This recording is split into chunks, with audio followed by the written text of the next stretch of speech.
Hello. Oh, hi-oh. Oh, and look who forgot to switch her scenes around. Of course. Hi, and hello. I spent 3 hours preparing this this session and still forgot to actually show the Firefox window. Give me a moment, chat.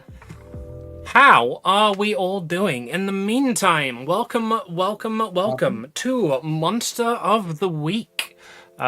We have concluded the main Dungeons & Dragons campaign 1 to 20, and now we are going to be embarking in various other TTRPGs in a series of one-shots, which will each take 3 episodes each, because Amy can't count.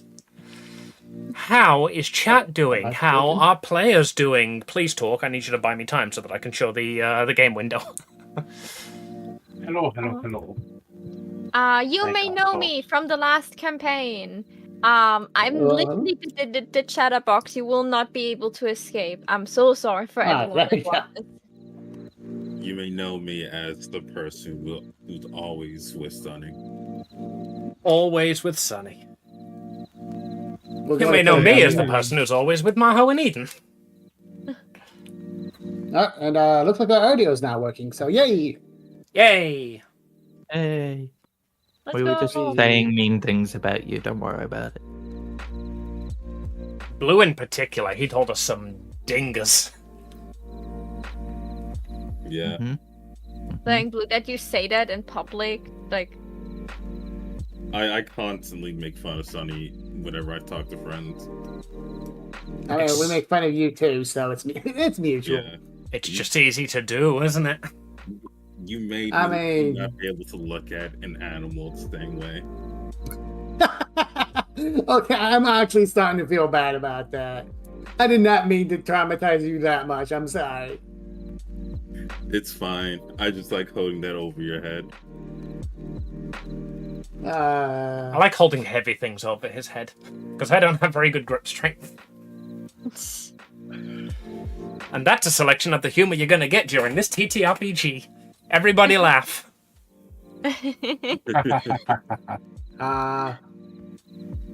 Leha. Laha. Blaha, you say? Cat is laugh. Blaha.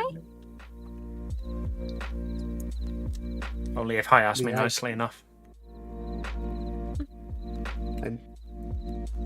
Alright. Isn't Kia Shark an SCP by now? Yeah. Probably everything's an SCP by now.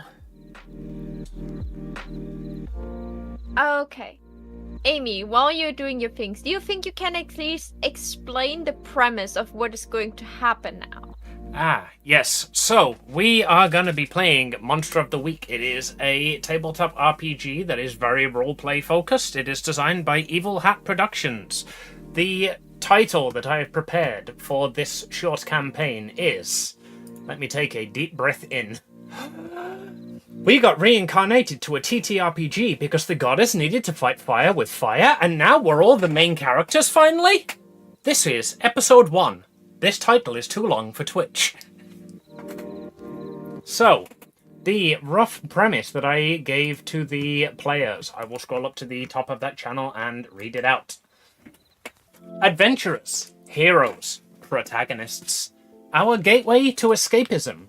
A proxy for the actions we can't take and the importance we wish we could feel. If the world were filled with protagonists, there'd be no reason for anyone to fear, right? Right? After the twin goddesses who rule over the world of Dicot discover reincarnation, it seems like the perfect solution to all of their problems. They recruit heroes from all over the literary sphere, books, TVs, movies, video games, anime, to solve their problems. The Demon King is slain, the holy relics have been rescued, and the armies of the undead have been silenced. But now, Dicot has a new plague. Adventurers, wielding gifts from gods who have nothing to contain them but boredom. The prompt I gave to my players was that they should make a isekai protagonist, except they're playing an NPC who gets isekai'd in. Gonna do stuff, but we'll check the VOD later. Enjoy your luck, Mitch. Right, so we will start 30 years before the main plot. Or actually, how long before the main plot will we start? How old is Azug? We'll say 20. 20. I've got someone come to the door in 1 minute. If you want to go to someone else while I go do that. Okie dokie. Okay. Alright, let's make some mistakes. Pet. You're the unknown factor here. I don't know anything about your character yet because you have not yet provided me with a backstory.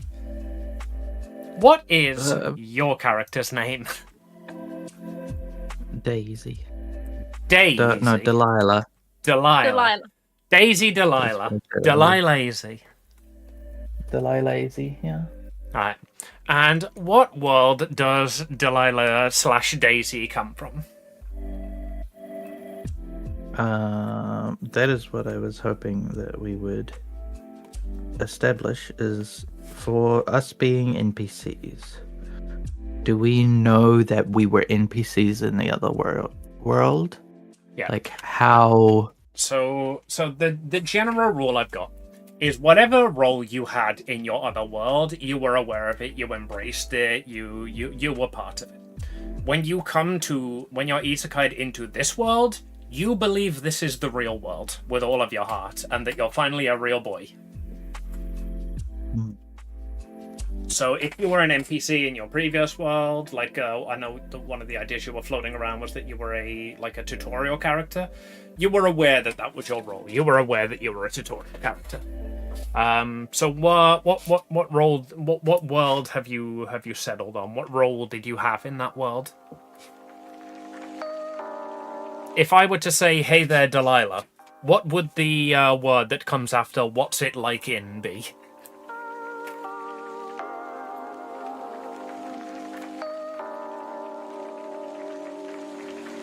Feel free to say "come back to me," by the way. I just picked on you because I figured it'd kill the most time for a woo. Yeah.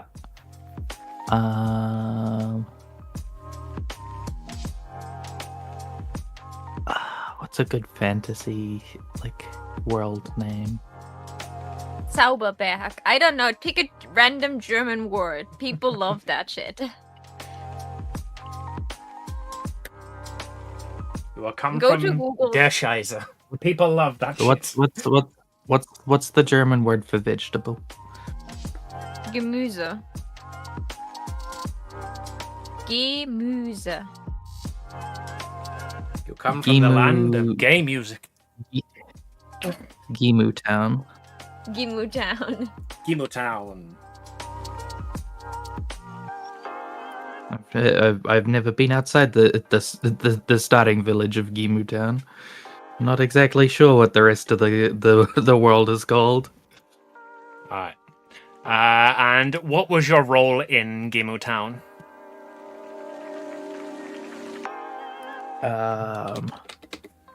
What's the stereotypical jobs of tutorial NPCs? Tavern keeper. Yeah, tavern Farmer. keeper, farmers. Farmer girl B, probably.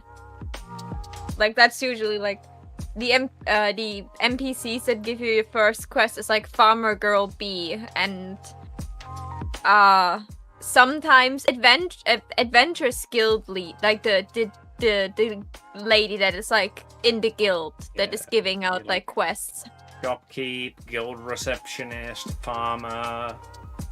The girl receptionists are probably the one that hate adventurers the most. I would not want to work there. Okay, Delilah was a farming tavern owner, shopkeeping guild receptionist. Yeah, but actually, you know what? That fits and- perfectly with the tutorial NPC. You're just Delilah. Everybody around town knows you. If something needs to be done, they go to Delilah, and Delilah's like, "I'll find an adventurer for you. I'll make sure those crops are grown and planted. I'll call the town guard. I'll administer all of the missions." You know, one of those kind of characters. Yeah. Her job is Delilah.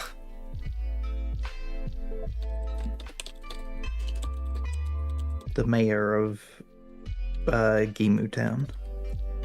Mayor of Gimu Town.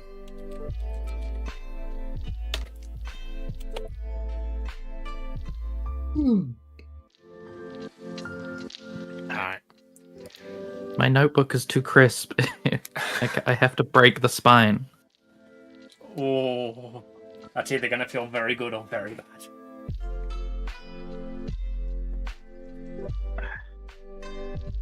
It's not a very satisfying spine to break.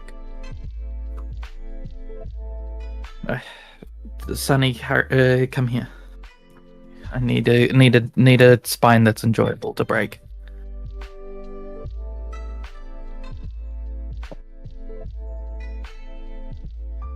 That silence is the sound of the joke going over everyone's heads.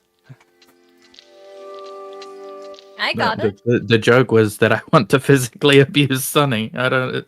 Oh yeah, we got the No, it joke. It's wasn't just that that nobody thought out. laughed. Yeah, with You got what? Those weak little hands? Just You get- hey, what you they may be probably weak, fucking but use. they aren't little. Besides, Uh-huh. we make these jokes about Sunny all the time. I mean, if you want to break my spine, the bed's over that way. Hey, Sonny makes those jokes about me all the time. Yay! I get to hit Sonny with a bed. That was well timed. Thank you. I pride myself on my work.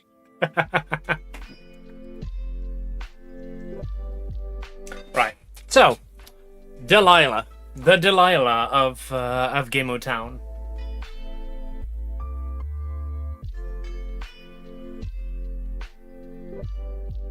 Delilah Daisy. Also known as Delilah Dee Dee. Daisy. Dee Dee. Love it. Why is it that you in particular hate heroes?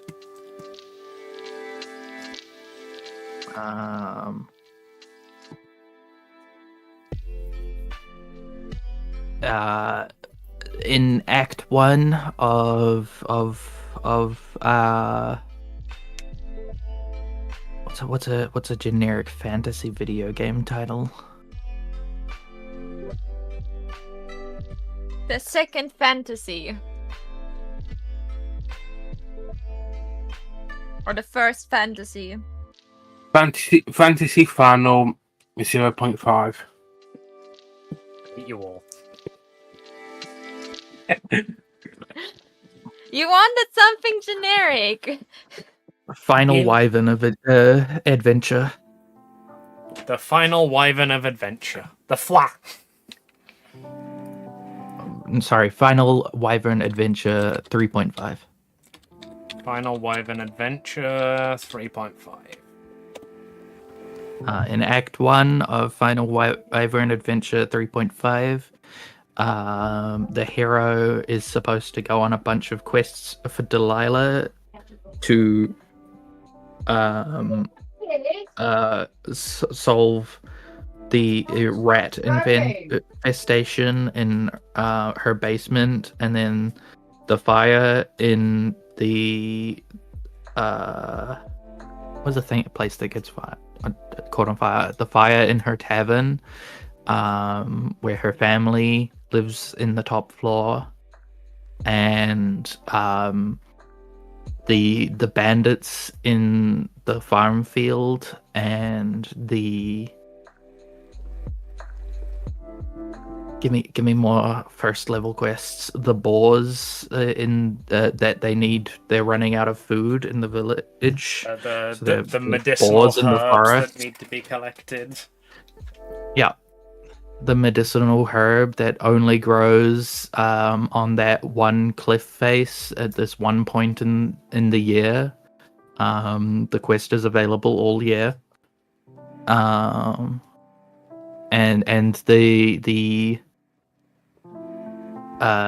the adventurer just like did everybody's quests but Delilah's. So when they went to Act 2, all of the other NPCs got to like develop their story and move along, except for Delilah and their family, who just had to stay in the everything else advanced. But it turns out that the bandits who are like standing just idle animating in the field are really susceptible to a spell that you get later on in the game. And if you kill them with this particular spell, there is a bug in the game that gives them quadruple XP. So they skipped all of your quests so that these bandits would infinitely respawn in their idle animation. Unfortunately, in order to do this, they also need to skip the quest where they save your tavern. So your tavern is just perpetually on fire. And as anybody who walks into it or past it can hear the cries of your family on loop. Oh no! Save us! Somebody stop those thugs! I'm on fire! It hurts! Please help me, Mommy! Oh no! Save us! Won't somebody stop those thugs? I'm on fire! It hurts! Please save me, Mommy! Oh no! Someone save us! And so on and so forth. That is all you hear from the tavern for the rest of time.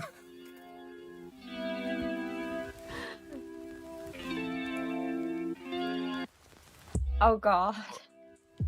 Also, it wasn't Final Wyvern Adventure 2. It's Last Wyvern Adventure 2. Last Wyvern Adventure 2. Yeah.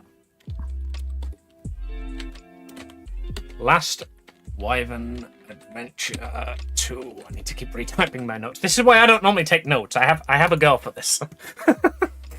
And the girl for this today Anyway. didn't touch the pen yet. Completely And fine we by have to me. put a video in FWF chat of a scenario that you've just said. Yeah, that's what I was Ah, thinking. yeah. People are Dirt League. Yeah, I love that.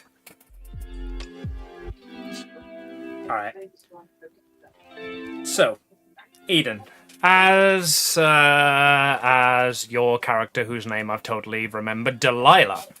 Delilah is standing there outside her burning tavern, with an exclamation point above her head, waiting for the adventurer to come by. You see, on the right, on your right, to the entrance to the town, right by where the inn is, you see an adventurer walking by, clad in leather armor, very clearly like a level 1 adventurer who is going to need a quest to be given to them. What do you do?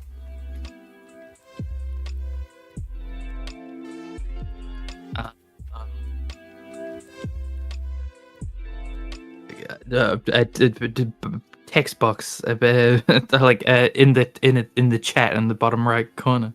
A quest is available nearby. It's just an exclamation point above my head. The adventurer looks around, looks at the exclamation point, looks at the text box, and then sidesteps, and then sidesteps. And you see opposite your tavern is a blacksmith. And they sort of sidestep into the door. Then they close the door. They get pushed about 3 inches to the side. So they sidestep back into the door. They close the door again, and they get pushed about 3 inches to the side. It takes them a few attempts.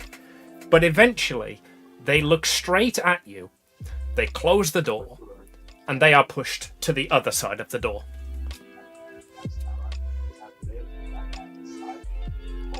What do you do now? Internally screaming, "Ah, ghost!" So you stand there because they're going to come out the blacksmith eventually, right? They've got it. You can hear grunting. You can hear huh, huh, huh, huh, huh, huh, huh, ha, and it gets further and further away every time.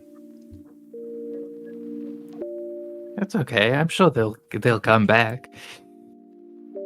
Someone's got to save my family and clear out these rats and collect the potions and hunt the boar. Not in that order. Roll me a d20. A D20. Fun fact: d20s aren't a thing in Monster of the Week. 3. Alright. 3 years later, nothing has changed in the town. Roll me another d20.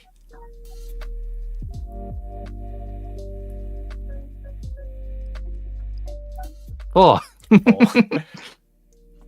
4 years later, another adventurer comes through town. This one is also wearing leather armor. Looks very similar to the first one. But there's something about them looks different. They look more textured. They look higher definition. You hear them say, "Man, it's been a while since I've played this game, huh? All right. Let's see if the old tricks still work." And he walks up to the blacksmith door. He takes out his sword, and he closes the door. And he gets pushed 3 inches to the left again. What do you do?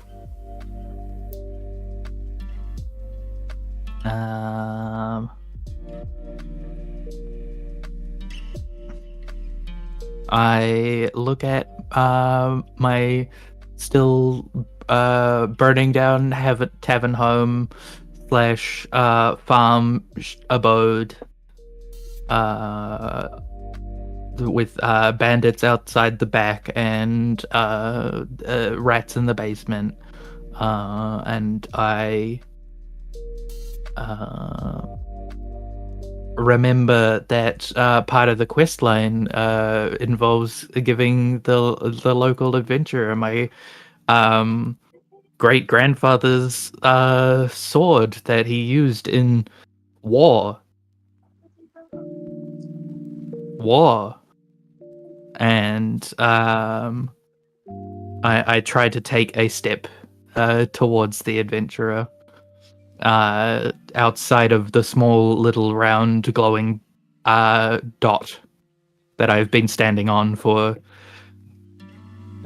Alright. Hold on, I can do this basic math.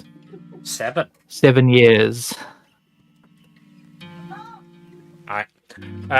As you step outside of that dot, the grass that you put your feet on seems to shift.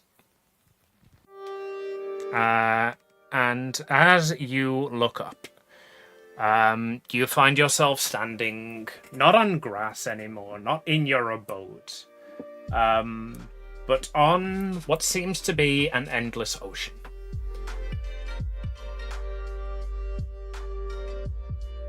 That's not a lake, it's an ocean. I try to swim, but I don't have a swimming animation, and I'm just kind of walking through the water. Yeah, like you're walking like on the water. Like think video game, right? Like you're walking on this. You're finally the one who gets to do the out of bounds glitch here. You hear a voice. It seems to come from the sky saying, "You have been wronged by the heroes. Might I offer you the chance to fight?" Ah, adventurer. Well, welcome to Demu Town.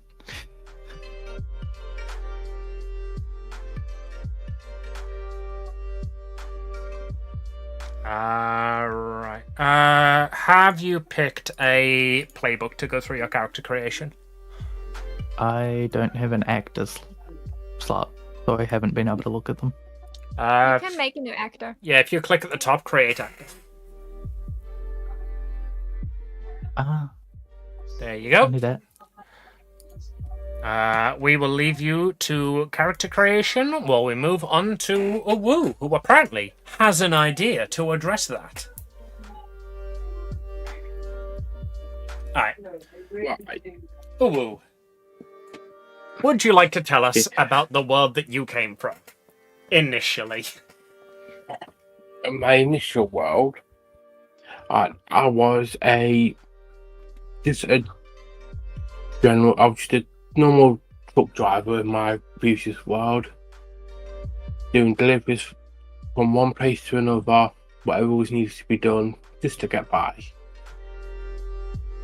Mid-20s, and that's about it. I had nothing of no one in particular, just your average Joe. You were a very average isekai protagonist in your past life. Yes. I assume at this point you weren't called Azug. Do you want to pick a name for your previous character, or do you want it to just be, "Hey, that was a long time ago, nobody's called me that in years," kind of situation?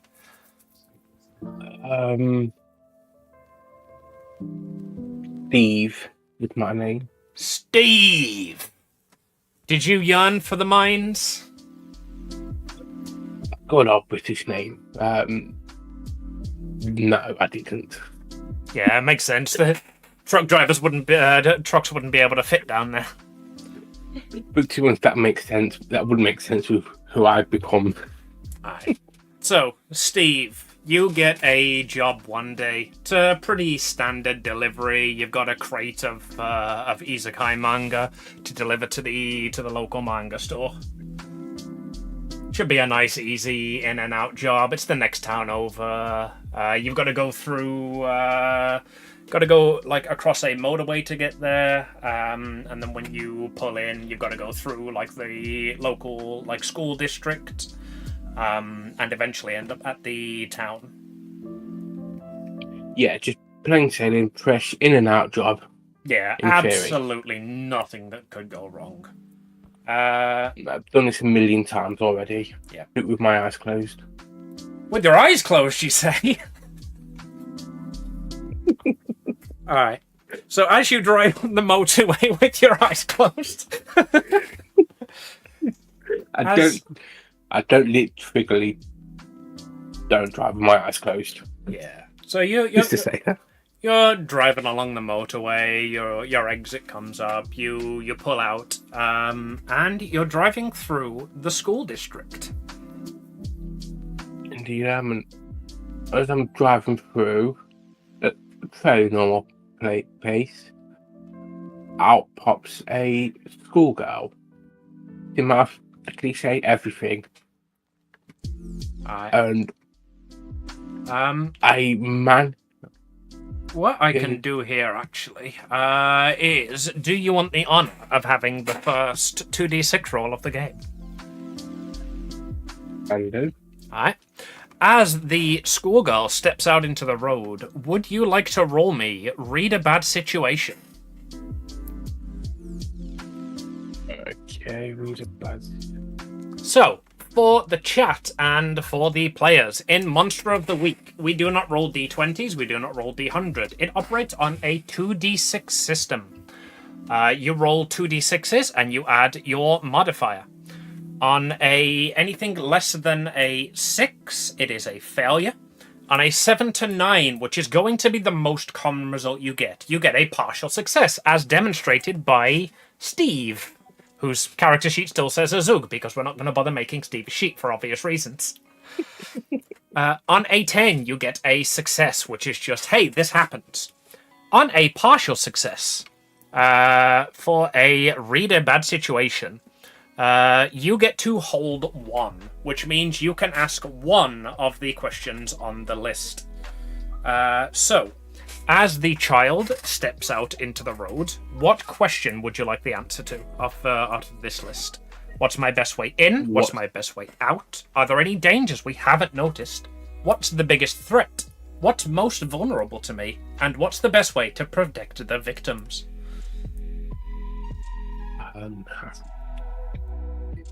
Okay, I'm going to roll 1 more d6. I roll just to make my choice. I've got a choice of 2. I'm completely fine with that, yeah. Top 1. Bottom's going to be the second one.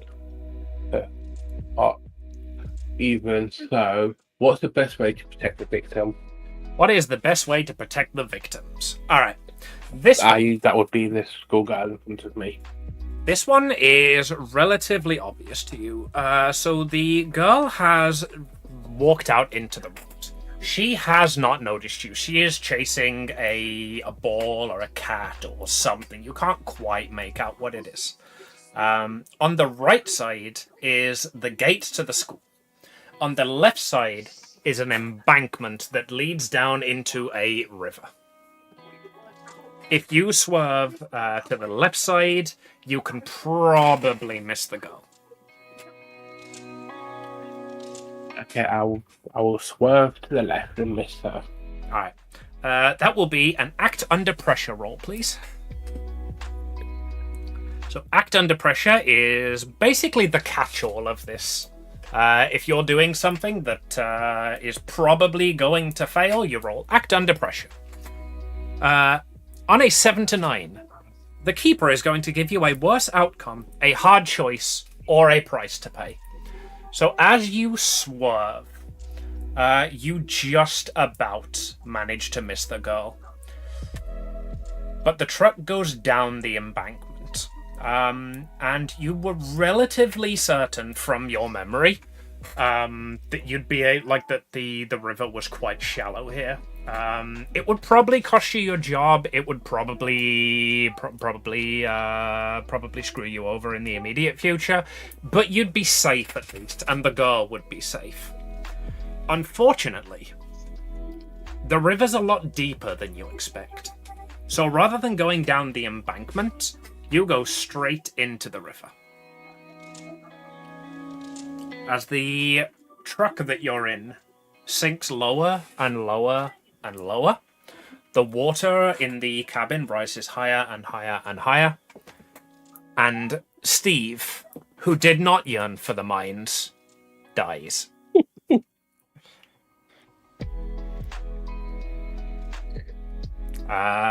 And then you apparently had an idea of how to be reincarnated without it being a problem. Well, lads, I'm still going to be reincarnated as a baby or that, but what I'm going to say is, as it now pans to this blue orc leaning over his desk at his shop in a blacksmith, he leans into whoever's listening, says, "Right, let me tell you a story one long ago, far before these times. One of riches, mysteries, and death. Buckle up, here we go." And I want to take time for when I look at my own subscription. Well, A lot of I was background not music born- there, and I hear some copyrighted music among it. yeah, unfortunately, there's nothing I can do about that. My end. Just making you aware. Carry on. It was only better I've lowered my mic volume if that's doing anything. Yeah, you're quieter, but now we don't hear the background music, so it's all good. Okay. Why, so I was Yes, you are leaning in. I am Let me not tell from you a this- story. Yeah. Yeah, Marcus style was in my head there. I figured that's what you were going for, yeah. I was very tempted to say, the child in front of the table says, tell me a duck story! And I followed away one. Sorry. Aye. No, I was not born.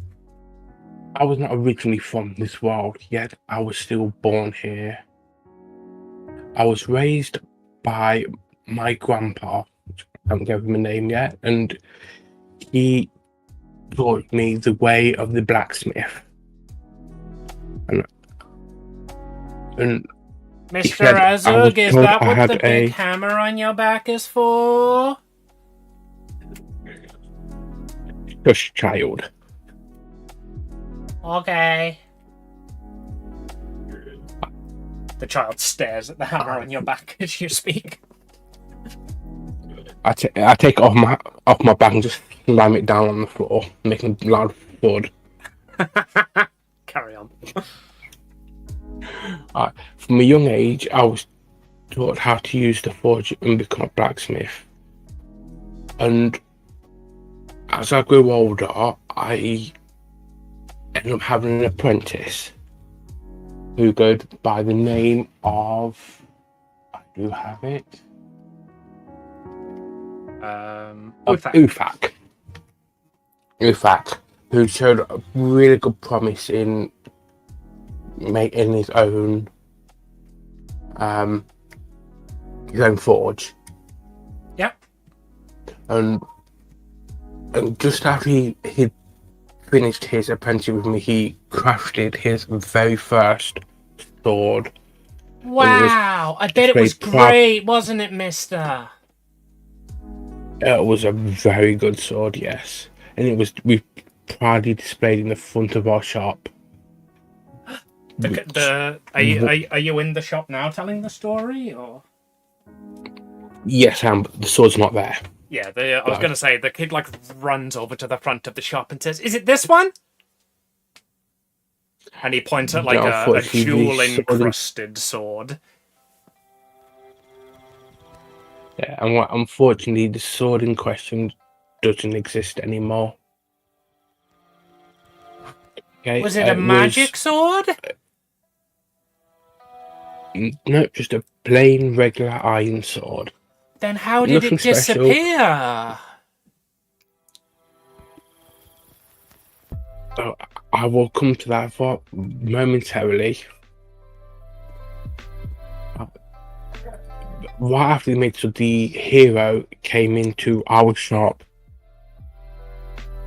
and he hated us. He hated us common folk.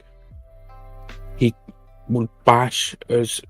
He would destroy equipment, and when he destroyed this one sword, Ufak got really angry and charged at him. In one swoop, unfortunately, Ufak was dead. Was that Prince Ponce? We hate Prince Ponce, don't we, ladies? And he turns around, there's like 3 or 4 girls there also listening. They just like nod. We hate Prince Ponce. We hate Prince Ponce. He's mean to us. I don't know the answer. So that's interesting.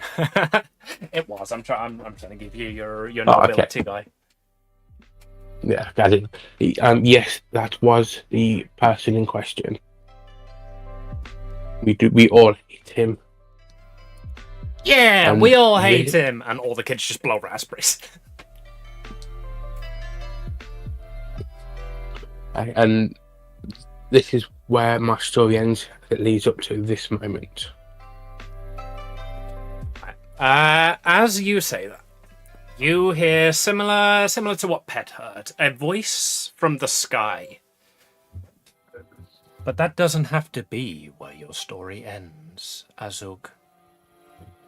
I am in need of heroes. I am in need of people who need revenge. How would you like to be the star of your own story? I Woo, look up. deny the call to adventure. Sorry. I look up, wondering where this voice has come from. I grab my hammer and say, "Oh, what?"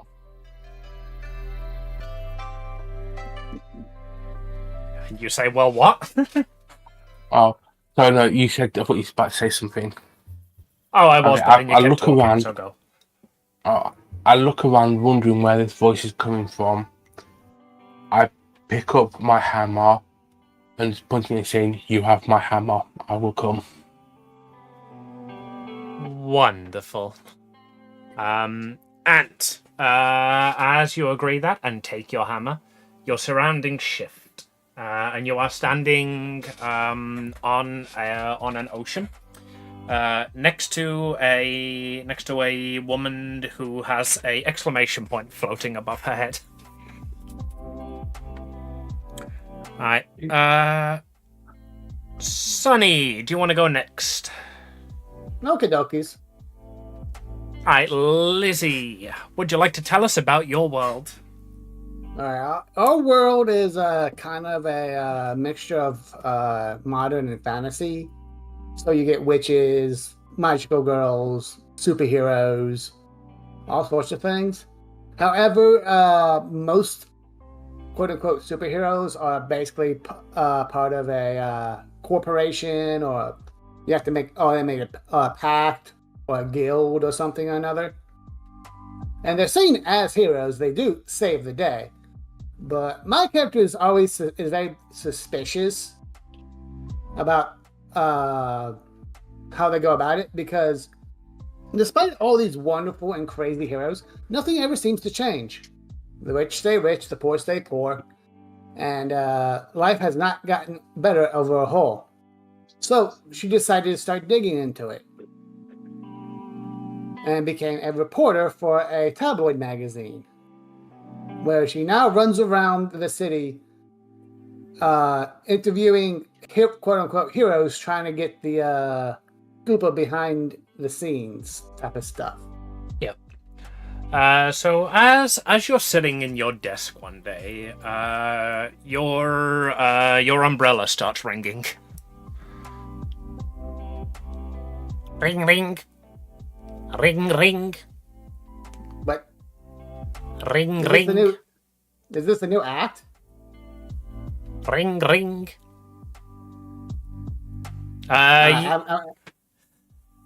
You can make it one of your other familiars if you want. I just who is your phone? Which of the familiars is your phone? Neither of them. None of them are. Well, in that case, it's even more confusing that your umbrella is ringing. Yeah. So I look at Poe. All right, Poe is the umbrella. It's like, Poe? Ring, Did ring. you eat a bell? Ring, ring. I'm going to grab Poe. Have them open up their mouth. Like, dude, hello? Did you eat a phone again? What's your surname, Lizzie? No, she's just Lizzie. Just Lizzie. Yes. Hello. Is that Hello? the Lizzie? The one and Reporter only. Who's calling? extraordinaire from the Heroes Exposed tabloid? If you're trying to butter me up, actually bring actual butter rolls. What do you want? Where's your scoop? What do you want me to be? I have information that only you in particular can act on. You're looking to expose the heroes, are you not? Says the grizzled voice from the other end of the umbrella. At this point, I've taken out my notepad and stuff like that. Oh, yes? You have 2 hours to get to the bank on Main Street. Make yourself look incognito. And then the umbrella stops. You're a dial tone from your umbrella. Poe, you need to stop eating stuff you're not supposed to. But boss! I like the gears, boss! Yeah, well, I have to pay for it every time you eat something. We can't get back. But you told me that's why you got a job, boss. So you can get money, boss. So you can expose the heroes, boss. What? I hate the fact I can't find fault in your logic. Okay, so inconspicuous. Looks down at my yellow raincoat. Nobody will spot me with this on.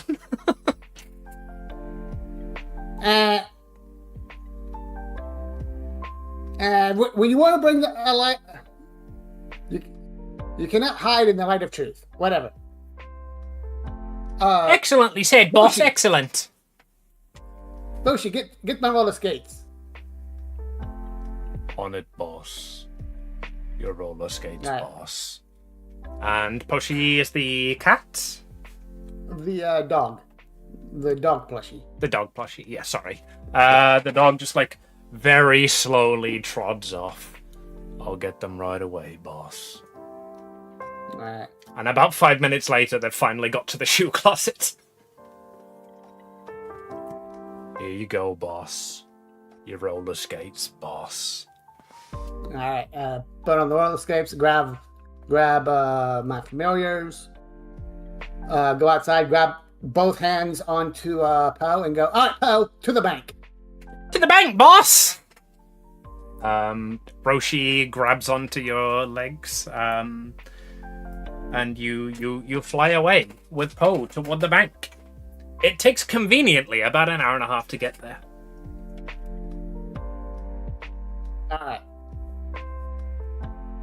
Alright, so so no one's in the bank yet, right?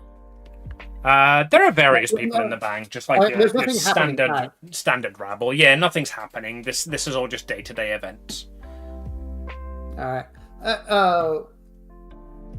I would like to okay, so while I got some time, I'd like to check on my laptop and see who owns the bank and its subsidiaries. Okay, that sounds like investigate a mystery to me. Alright.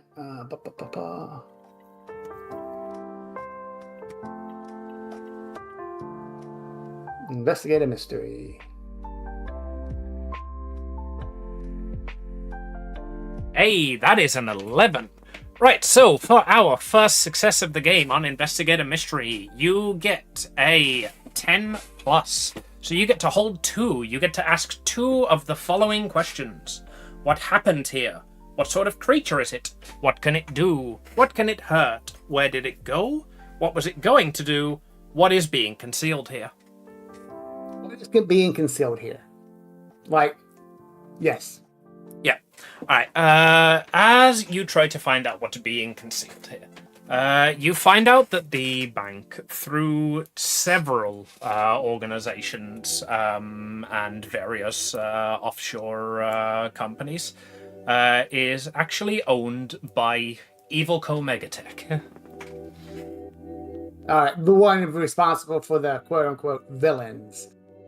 Yes, definitely. You would know them as, like, they have, like, the premier villain training school around. They offer, like, villains insurance. Very, very sort of corporate kind of company. Everything they do is technically above board, but their clients are villains. So everything they do is legal, everything their clients do isn't. But because everything they do is legal, nobody can touch them. Okay. Everyone at this point. Is there a food like a hot dog vendor by? Roll me a D100. We'll use your favorite mechanic. Roll me a flat luck D100. With a 36. There is a hot dog vendor nearby, but you have investigated, like, you have written exposés on this hot dog vendor before. It causes explosive vomiting and diarrhea. They have not passed any of their health code checks, despite the green hygiene rating on the advertised on the front, which is itself covered in fingerprints, dirt, smudge, and mold. Alright. You a hot dog, lass? He says to you as you walk up to him, scratches his ass very obviously, goes to pick his nose yeah. with the same hand. Hot dog, lass? Yes, I'll take a hot dog. Oh, cracking. You want the jumbo or you want the and he coughs straight into the same hand that he's just scratched his ass with and picked his nose. Oh.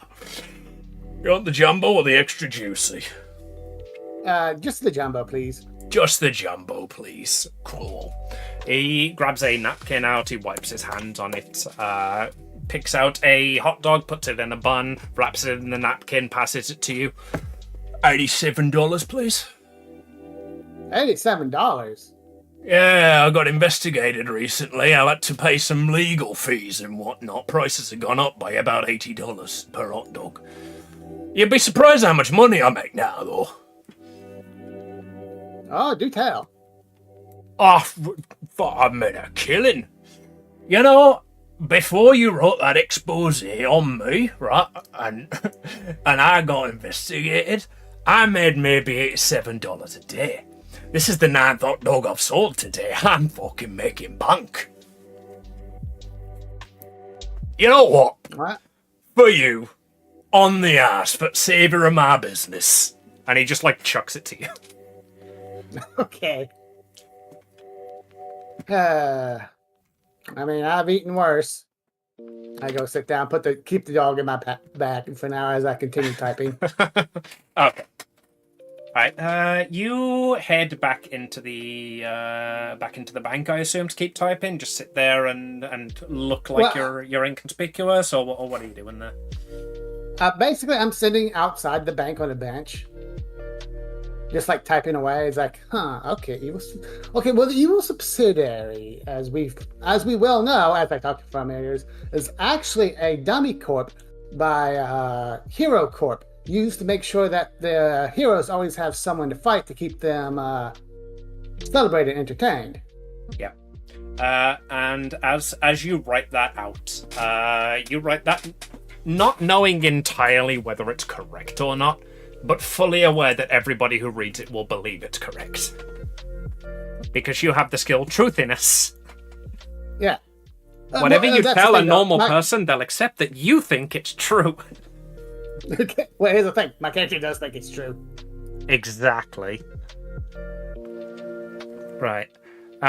So, as you're typing that out, you hear police sirens coming in. And in flies at incredible speed that honestly you've seen a lot. It happens all the time here. A trail of ice and a man in a dark in a dark cloak that is over what you can see to be a blue and white skin tight lycra outfit. Just slides his way into the bank. Yeah. You're being robbed by Cold Guy. Hand over all of your money for my evil. What do you do? I'm going to alright. I'm going to basically just set up, get my, start commanding my fingers to set up their cameras and soundboards. Yeah, perfect. So your umbrella becomes the lighting. Your dog passes out various equipment. The bird becomes the boom mic and the camera. You could describe what you want to describe. Go ahead. No, okay. So basically, it's exactly as you said. The dog is basically he holds the umbrella as the boom mic. He has little headphones. Yeah. The crow starts flying around as a camera. Basically, I tell them what to do, and the dog is more or less the second in command. Basically, it's I tell him what to do, and he makes sure it gets done. Okay. Perfect. All right. I'm going to move a bit out of the way. It's hi, this is Lizzie from the from the Superhero Inquirers. I am standing outside today because I had gotten a tip that this bank was about to be robbed. And we're about to uncover... As literally as you say that in the background, this bank is about to be robbed! Yeah. By no other than the famous villain Ice Guy. Ice Guy! Remember the name! Yeah! Alright, so let us investigate. Immediately we're going to run across the street and try to talk to Ice Guy. Alright, you run directly into the bank, and Ice Guy is there holding his hands out, ready to freeze the bank employees. What do you do? I'm going to use my ability. Where is my character sheet? Where did you go? Where did you come from? Cat Manager. What does it feel like? Basically, I put a camera and microphone up to his face, and they break off wherever they were doing. They may go back to it right after dealing with you, but I created enough time for other hunters or people to act in the meantime. So basically, I'm going to make sure the people aren't getting frozen, and I get a bit of a story. Okay. Ice Guy, why did you decide to rob this bank here and now? Money! It's the key to happiness. Of course. And was this planned or was this spontaneous? I received a confidential tip, you see, that the bank vaults would be open at precisely, and he checks his watch, in a minute's time. Oh. Well, what time of day is it? It's about like late afternoon, 2 or 3 maybe. You know, bank vaults usually open around 9 a.m. when the bank opens, right? Why would they open just now? Ice Guy didn't think that far ahead. And then, almost on cue as he says that, you hear, "Stop, evildoer! I, Fire Guy, will stop you!"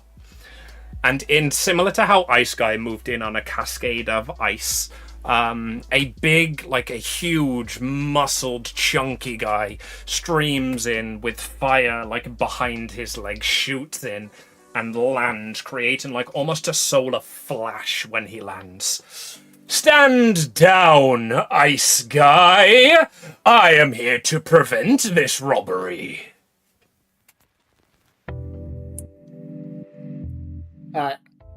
I'm going to as soon as I see the light, I'm going to jump behind the till with the rest of the people, so I'm not in the way.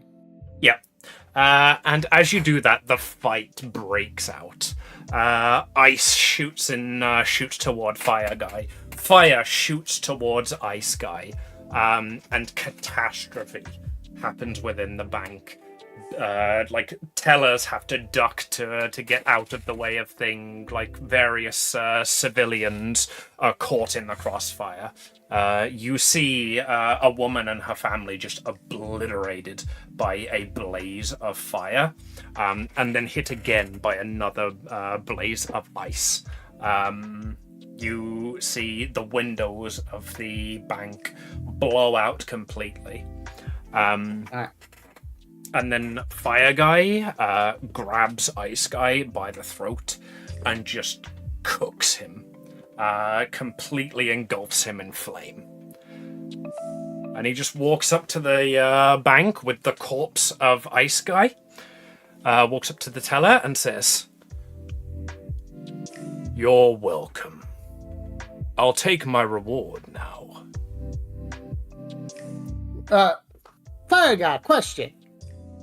Anything for a fan! As I run up and point to the microphone. So you are aware that this bank is a subsidiary of Evil Corp, right? Yes, and it is therefore my duty to relieve it of its money. Because, as Ice Guy pointed out, money is the root of all evil. How do you know what Ice Guy said? You were not here when he said that. Cameras! Also, I will give you for free He did not say money was the root of all evil. He said money was the cause of all happiness. Yeah. Okay, but I'm trying to trip him up. Oh no, I wasn't sure if you'd noticed that. So I figured I'd let you know. Like, your character Yeah, I definitely totally would have. Yeah, okay. Alright. Okay, but however, this bank is... Okay, so do you not think it odd that this bank is run by the evil society, yet Ice Guy, one of the subsidiaries, came to rob it? Evil knows no sense. Evil does not think before it acts. Evil is only to fall before good, like me, Fire Guy. And he just sort of pushes you aside at that and turns to the teller. Now, about my reward. I believe stopping a bank robbery is a reward of... what's the current rate going? Well, I'll carry the 6. $57,000. It's actually, it was actually 58 with the new pension plan. 58, you say? Well, you heard the lady. $58,000. And he just holds out his hand for the teller. Yeah, 58 and of course the insurance claims, which is owned by what corporation did you work for again, Fire Guy? Evil Mega Goods Guy Megacorp. Good Guy Megacorp. How do you feel about the allegations that Good Guy Megacorp and Evil Megacorp are actually the same shell companies over the LumaCorp, the owners of the half the city? Completely 100% preposterous. And I have to say that anybody spreading such vile rumors will have to meet demise at my hand. You wouldn't be one of those people, would you? No, of course not. Excellent, excellent. I'm just here to report.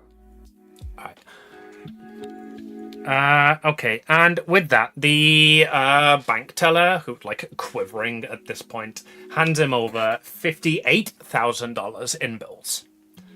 And he looks at you and says, "Thank you, kind, concerned citizen. Here's a little something for you." And he hands you $5 and an autographed picture of himself. Keep spreading the good words. I, for one, believe the media should remain unchecked. As long as they're telling the correct stories. And he just walks out of the bank.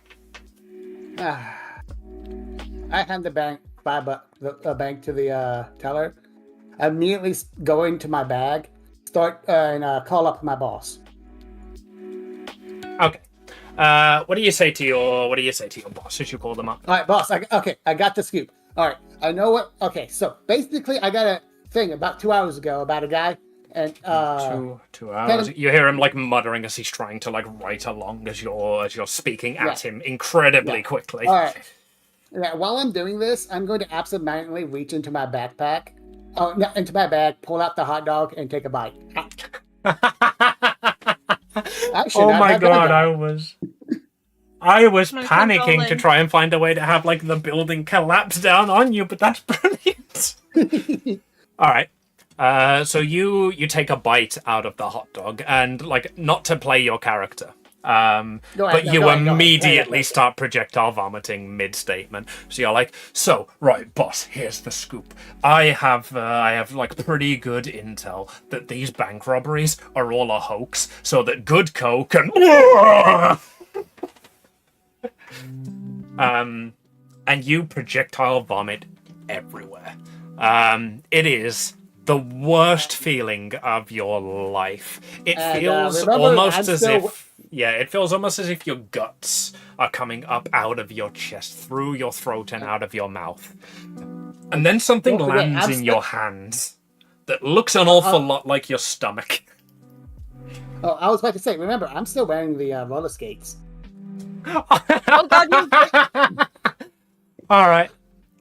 And the story that night later on the 6 o'clock news has just got a video of you holding your stomach in your hand, projectile vomiting going backwards on your roller skates as you shoot off basically into the distance, dead. Top story on today's news. A local reporter called quack by many for reporting very many conspiracy theories and trying to bring the truth. The news reporter, like, very obviously does the air quotes, the truth to the masses, dies in a tragic hot dog related accident. In other news, Fire Guy, everybody's favorite local hero, has finally stopped Ice Guy from terrorizing the city. The city has paid out a substantial reward to Fire Guy and will be handing him the key to the city later. In other news, hot dog consumption on the rise. This news segment sponsored by Big Al's Hot Dog Carton Emporium, located just outside everyone's favorite local bank. I'm just gonna sit dejected as a spirit on the on like dead as a spirit, just like, God damn it. Yeah. And as you're watching the newscast, dead as a spirit. But it's not all doom and gloom. Experts have discovered the key to eternal life. We speak to one reporter who is being isekai'd as we speak. And a microphone just appears in the air in front of your ghostly spirits. What can you tell us about the other side?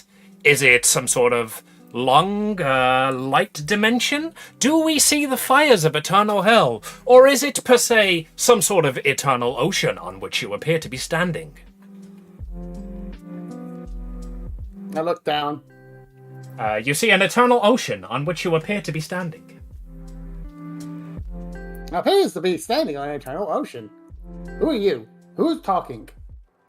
Let's nuke the ocean. The microphone fades out, and you hear a voice from above you. I am the goddess of a new world, and I need your help. Uh-huh. What's your angle? And with what's your angle, we are going to move on to Blue, if he's around. Because they sent me a DM saying that they will most likely have to dash for an hour.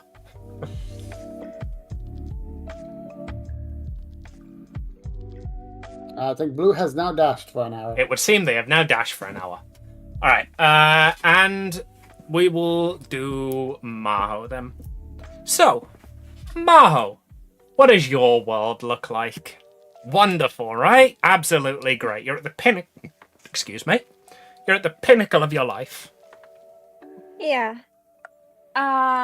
Nicolette looks like she has it all. She's from a duke's family, and is engaged to the crown prince. She has it all. She has beauty, she has money, she has influence. She's known as more witty than most war strategists. Everyone looks up to her as the future queen. She worked every day of her life hard to hold this position, to be worthy of this position. When suddenly, an otherworldler appeared. A girl, beautiful and kind and confused where she is. And she had this otherworldly charm to herself. It was as if everyone was enthralled by her. She brought knowledge and even a spark of magic to this world that no one knew would exist. So, of course, as the duty of the as a king and the crown prince, they took her in because this poor woman had nowhere else to go. And the girl Annette was like living in the palace. And Nicolette had enough things on her plate, so she wasn't really bothering with her. She was just letting her have the time of day. But over time, the prince would host more and more parties where Annette was invited. She would make connections with the people, with everyone in high society. And despite her absolute lack of any etiquette, she was acting like a country bumpkin on those balls and tea parties. But no one seemed to mind. Normally, that would literally be not public. This would be social suicide. But no one minded. What's the name of the prince, though, who you're like engaged to be married to? Alexandros. Alexandra. So Prince Alexandros comes up to you one evening after one of these parties. Oh, I am so very glad that Nicolette is settling in. Did you see the way she integrated to... Oh, sorry, you're Nicolette. I get you two confused so often. You look so similar. You both have the beauty of the realm, you see. I don't see why you harbor such a grudge toward her. She's a wonderful young woman. She has the charm of the poor folk. She connects to the commoners. She makes our lives better by making us look better. Does she not? Don't you agree, my dearest darling Nicolette? And Nicolette just puts down a piece of paper. She was clearly still working to this point. She's like, oh yeah, she is quite charming, I must admit. I know, so charming, is she not? But it seems like that her charm is like a poison because apparently no one in this castle is doing their work anymore except for me. Charm like a poison, I disagree. I think her charm is like a fine wine. Why, Nicolette, must you poison the wine? Nicolette, you are so wonderful and so great, and you one day will be the future queen of this world, to rule at my side. But if you keep poisoning the wine as such, then perhaps the future will not go so well for you. I encourage you, embrace Annette. Bridge your differences. Talk to the girl. I don't mind what kind of relationship or kind of feelings you harbor for this woman. I harbor no feelings for this woman, my dear Annette Nicolette. I harbor feelings only for you. Your long dark hair, your freckles under your chin, your shining green eyes, blue eyes. I'm so sorry. They enchant me so. In case it wasn't obvious, completely for free, Annette has green eyes. Yeah. And she puts down the pen onto the desk. She's like, This is an arranged marriage. We both knew what we got ourselves into when this was decided by our fathers. As such, I am fulfilling the role that I was given as your future wife. I don't mind whatever you do in your free time. But you're the crown prince and you have duties to fulfill, and your behavior is causing rumors to spread that could potentially cause harm to the kingdom. So, you can see as you're saying that, his eyes just glaze over almost completely. He is not listening to a word you have said after the phrase, "I don't care what you do." And he just steps backward, puts his hands behind his back. You don't, my beloved? I could do whatever I want. my beloved? I, Alexandros, would never do something so uncouth as to, and he's still stepping back the entire time, as to fraternize with those below my station, only with you, but hypothetically, you were to say that I could? And she just rubs her temple and sighs deeply before composing herself again. It's like, I will not watch over who you invite to your bedroom, but it shall stay in your bedroom what you do in there. And I hope that after the marriage you will stop behavior like this. So, said. just so we're clear, and he does the pointy fingies. Like, if you want to lay with the other wordler girl, I will not. He is gone. There is a pair of shoes and a dust cloud left where he was. And he pokes his head back around the door again. And no more talk of poisoning wine, my darling. And then the dust cloud reappears.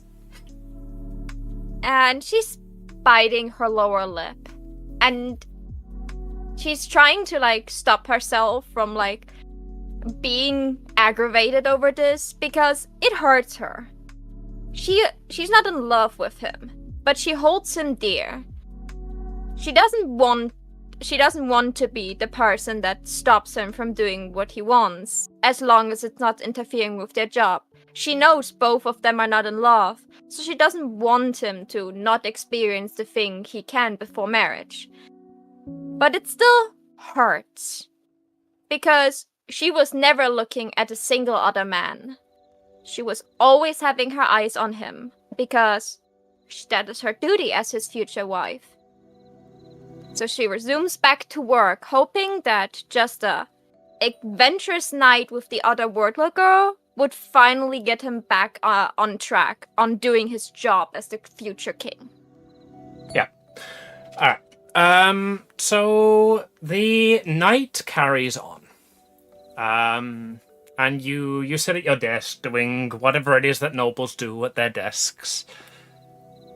Contemplating the future, trying not to think about what's going on a few rooms over. If you strain your ears, you can kind of hear crying, screaming, moaning. You very obviously try not to hear that. Because it's the kind of crying, screaming, and moaning that I'm not allowed to describe on Twitch. Yeah, she goes over to her bed, and on the way she picks up Midnight, puts them like onto her lap and starts petting her cat until it starts purring, and hopes that the soothing purring noise would drown out the thing she doesn't want to witness. Yeah. The purring noise does help, but you do still hear the crying and the screaming. It's almost imperceptible, but you do hear, oh God, oh God, oh God, oh no!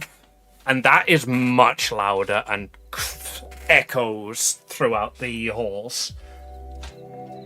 Alexandro!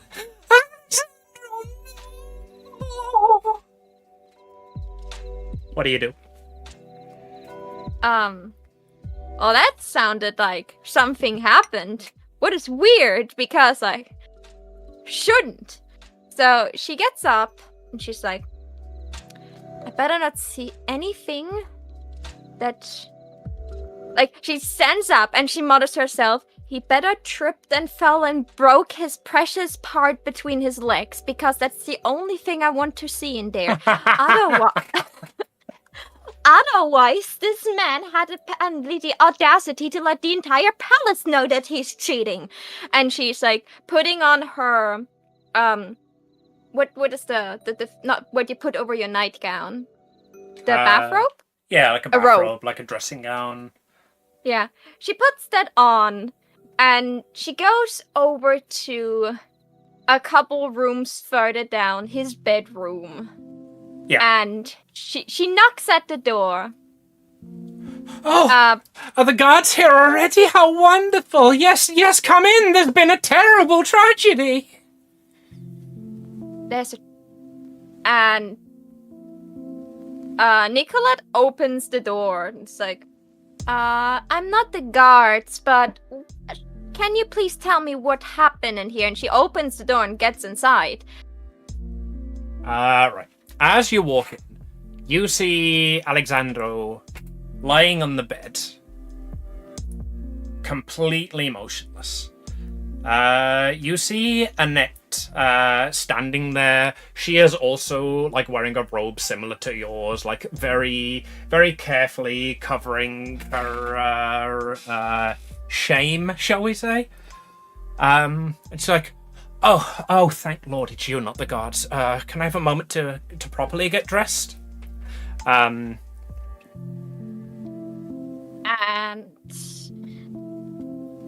oh, sorry, you said she's a country bumpkin. Oh, thank Lord, it's you. Sorry, can I have a moment to properly get dressed? I said that she's acting like a country bumpkin.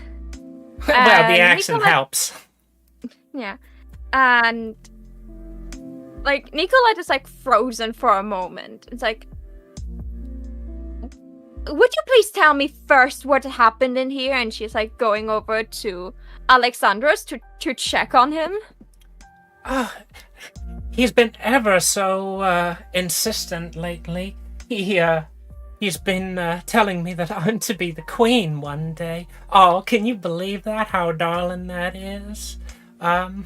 Anyway, he proposed to me. Look, I have the ring on my finger. And as she takes her robe off and starts properly getting dressed, pulling a shirt on, pulling on a long skirt and a petticoat, the kind of clothes that you have never seen her wear before. They look almost as if they're out of your wardrobe. In fact, as you squint, they are out of your wardrobe. And she shows you on her finger a ring with a huge, blood diamond on it. He proposed, can you believe it? I will ask about that later. Why is the man unconscious on the bed? Oh, well, I'm sure you know from your relations with him, he is a rather affectionate lover. It's been months and months, and he's given me ever a night of passion, but, I just cannot bear ruling with another, you see. So I poisoned his wine. And she continues pulling on clothes, she gets some jewels and some a necklace with a large ruby, very, very expensive looking stuff, puts on some silken gloves, and she just completely nonchalantly says that, oh yeah, I poisoned his wine. And Nicolette just slaps her across the face before running to the door. On the way, she's pulling on this, a rope that is hanging from the ceiling that is making a bell-sounding noise that is usually to call a servant in. And she's pulling it multiple times before sticking her head out of the door and is, screaming for a doctor. The doctor isn't gonna help you now, darling. In fact, I'd suggest you run. Why should I run? If you were the one who poisoned the crown prince. You can put on as many pretty dresses as you want. It doesn't change the fact that even if he did anything stupid, and she's grabbing her hand with the ring on it very firmly, at putting a ring on this finger, it still means that I'm officially his fiancé. And And no ring in Yes. this world can change that unless it's publicly announced. I don't Oh, see well. a public here. Well, darling, you see, the wonderful thing about that is you can't be queen if you're dead. The guards at that exact moment rush into the room. My lady, what's happened? What's going on here? Annette just rushes over immediately, and puts her hand above her head. Oh, guard, thank goodness you're here. Oh, it's terrible. Well, you know how the princess has been talking for so long about wanting to poison Alexandros.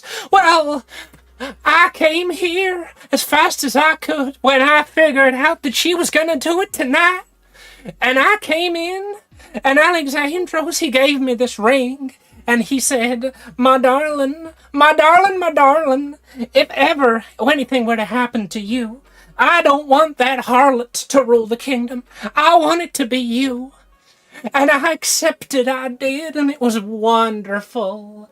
And then he fell down dead. It was terrible. But I remembered, you see, that darn princess has been talking about poisoning his wine for weeks now. You know, the reports I submitted last week and the week before that you haven't looked into yet?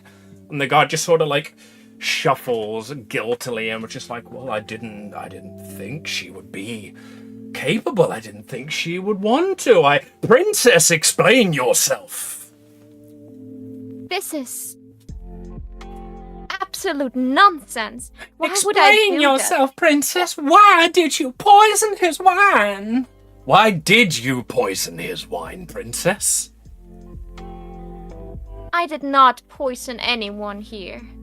But I came at... That's what the guilty party would say. I know I didn't poison anyone here, so it must have been you. She has a point, Princess. That is what a guilty party would say. It seems judgment already was made, as she looks like very sharp at the knight, who is probably staring at, like, you know, cleavages instead of, like, actual faces. I mean, I wanted to have her fully dressed before the guards arrive, but I am fully willing to retcon that and be like, she's still in her nightdress if you want. Well, she can be fully dressed, but you know. And still has cleavage, Couple yeah. she's- buttons, not completely. She's got one of those like corsets on that pushes all the way up, and she's like, yes, captain of the guard, oh how wonderful you are. See, look, in addition to the ring, he also gave me this delightful necklace. And she draws her hands like right, point to the necklace, but very obviously is actually pointing to her cleavage. Oh, I do love a man in uniform who can take charge.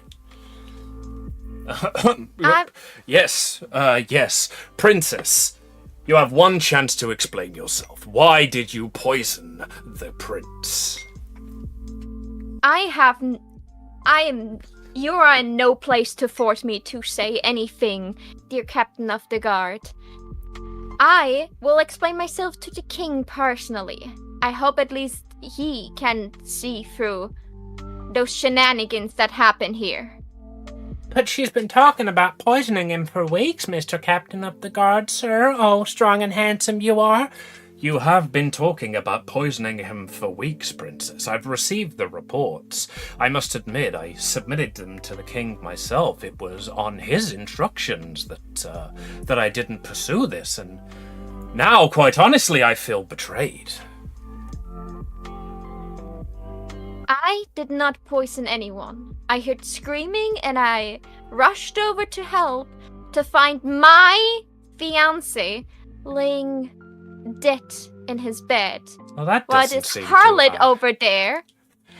That doesn't seem to add up, Princess. He's not your fiancé. And he, like, takes Annette's hand, and she blushes and goes, oh, well, be gentle with me. And he holds it out and shows the ring. It seems to me that this lady is his fiancé. And she's like rubbing her temple again. Does Did everyone in this castle forget how royal etiquette works?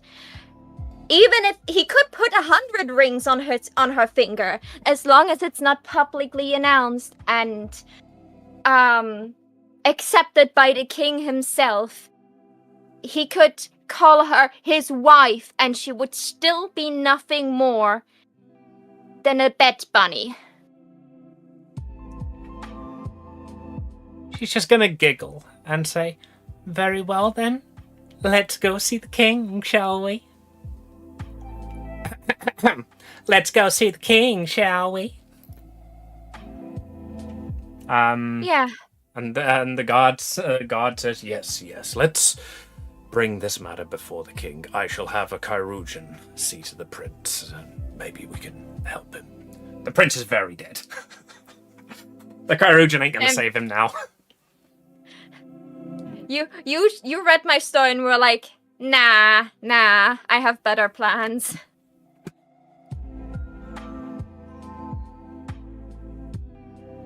Nicolette just still very mightyful, just going to the throne room, waiting for the king because it's the middle of the night.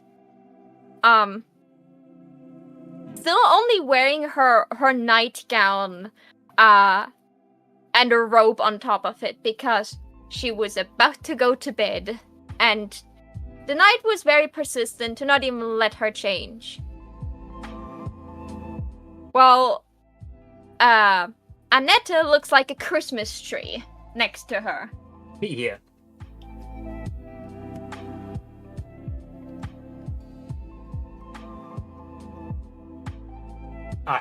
Alright. So you walk before the king.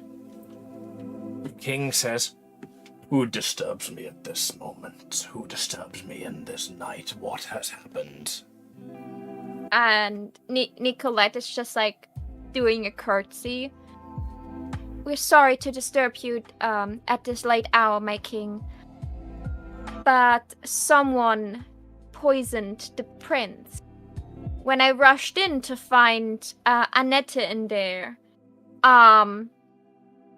she mentioned to me that she poisoned him.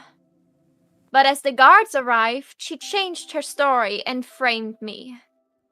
She even claimed to be his fiancé, even though none of those proposals were made to you beforehand. I seek your wisdom that you find a solution for this problem and deal," and stares dagger at Annette, "with the person who committed such a heinous crime of treason." Treason. Treason? Treason.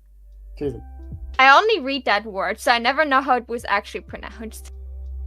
Now it's treason now because that's so much better.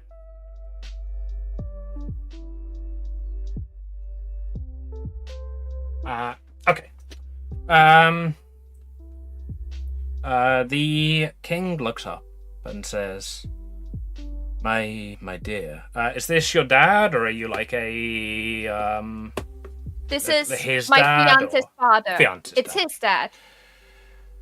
I am only crown princess because I'm engaged to that man. Yeah. Alright.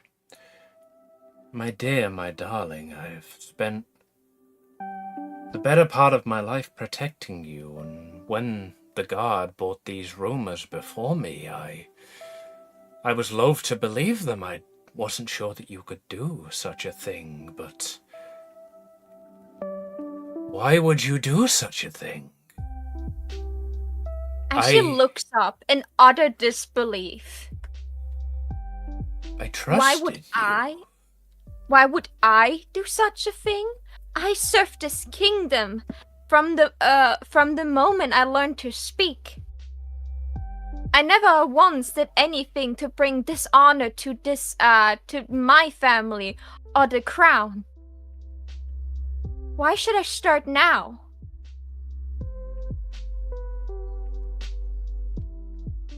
Annette, my dear, you were in charge of tracking down the snake running through the halls, the one attacking various servants, the one attacking various guards.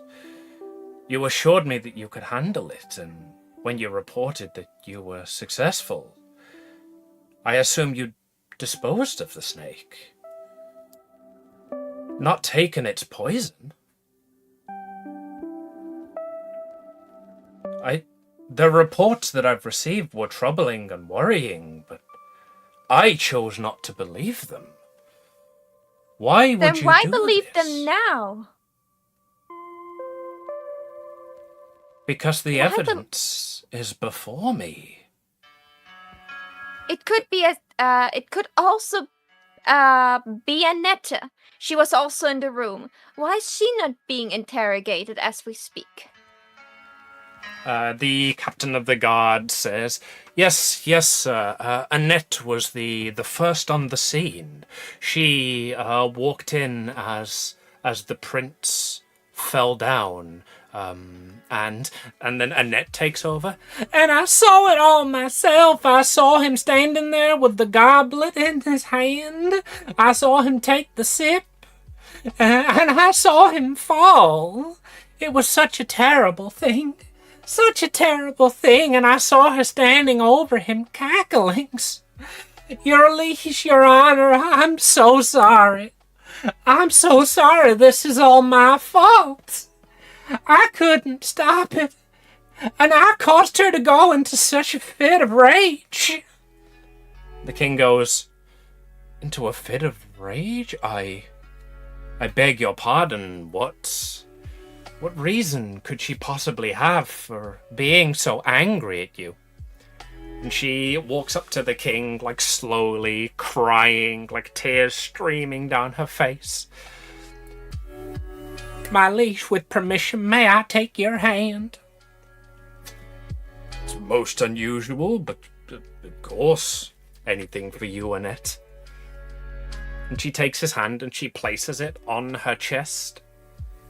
It is because I am with child. And when she found out that it was your son's, I'm afraid she flew into a terrible rage, sir. What do you do in response to that? Nicola just lifts her hand and she's like, first of all, your child would be not there. Second of all, when you telling earlier that he proposed to you before the poison, while the poisoning happened, when should that have happened now? And when was the fateful night he laid with you? Because he only brought it up today that he may have such intentions. I cannot believe that you are with a child right now. You would say such hurtful things to a lady with child? Oh, how terrible you are now, I believe the stories. And the king says, Nicolette, my dear, you must show some decency, some complacency. The lady is with child. Such behavior will not be tolerated. With a child, you say? Then why not call a doctor to confirm those claims? And Annette just looks at you and grins the biggest shit-eating grin that you could possibly fucking imagine. Well, if proven that I am with child would be the way to Also that prove your guilt, then let us do so. Also that it's the prince's child. Would also be nice if you could prove that as well. Also, how would your child prove any guilt towards me? She just grins again and says, oh, such magic is beyond our time. You know that there's no way I could prove it was the prince's child. It's your word against mine. But I know the king has been waiting. And she takes his hand again and puts her cheek against it. The king has been waiting for an heir. And she, again, just the biggest shit-eating grin that is she knows she has won here.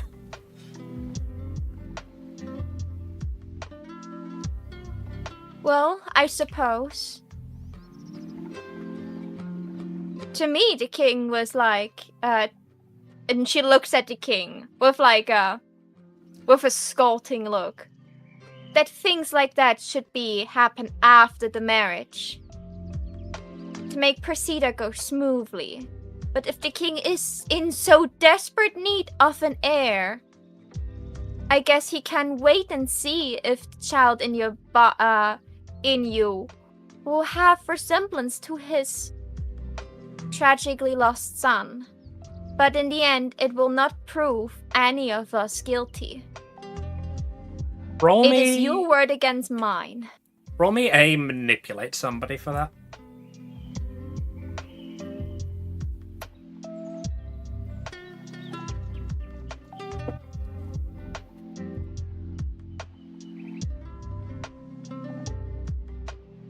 Oh, damn. That's a 7, a partial success. With a 7. So, on a 7 to 9, they'll do it, but only if you show them something right now to show that you mean it. If you ask too much, they'll tell you what, if anything, it would take for them to do it. So, the king stands from his throne.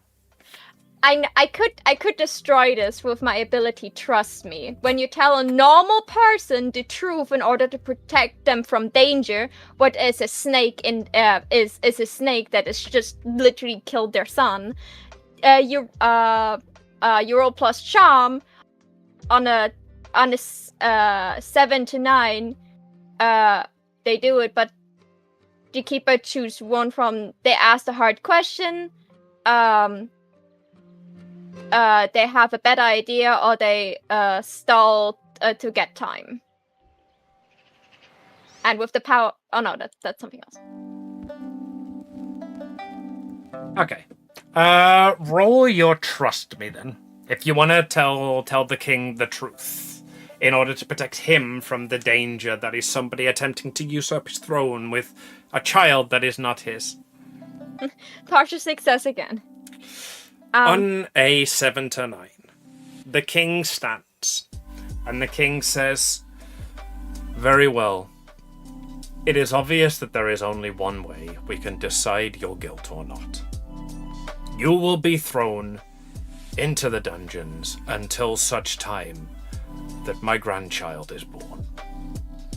And if, when my grandchild is born, he looks like the prince, your guilt will be confirmed."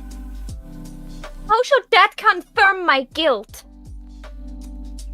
No matter whose child this is, it is the act of poison that we're dealing with, and not the act of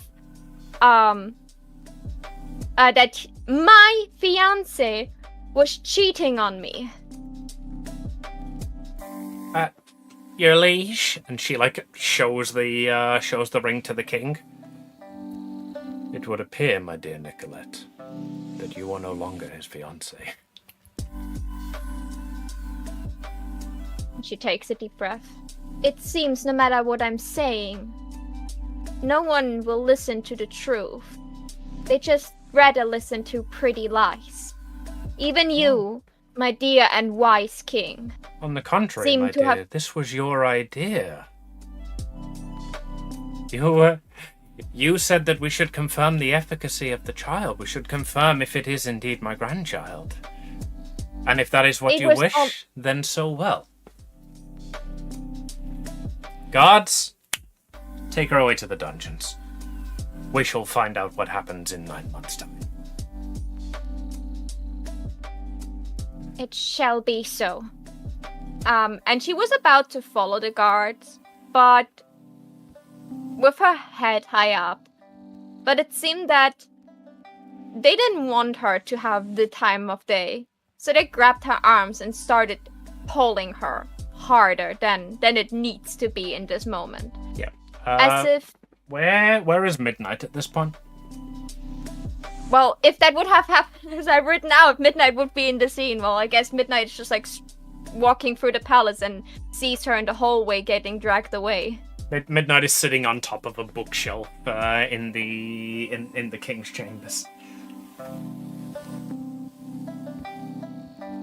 And no one seemed to like speak up about this and how wrong this all is and how much it's not following any protocol. Except for Midnight, who like launches at one of the knights, scratches their face, bites at their ankles, hissing at them. But the knight, after kicking Midnight away, and Midnight just getting up again to continue protecting their master, one of the knights draws their sword and slays the cat that just tried to be with its owner. And for a moment, there's despair in Nicolette's eyes. But she lets herself be dragged to the dungeon. And she stayed there, silently, as neither her friends nor her family come to aid her. She's the daughter of a duke.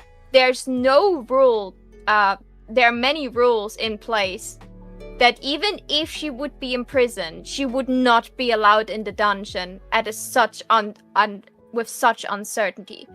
The way she would have to be put behind bars is to be like locked away in a room, secluded, with still staff aiding to her. But she was put in a dungeon, as if she was already found guilty. As if the entire kingdom was only listening to the sweet words of the other wordler instead of hers. And the 9 months pass and a child's born, and it looks like a baby. But some say it has the nose of the prince. Some say it's the eyes of the prince. No one really says what it is, but everyone is like, "Oh yeah, it looks like the prince. For sure, it's his son. It's his child." The rumors were true. He was cheating. She must have poisoned him. I'd have done the same. Cheating bastard. But she did it, didn't she? If I'd have found out, I'd have stabbed him myself. Whispers go through the common folk, and everybody at that point is certain that you found out about this affair and poisoned the prince.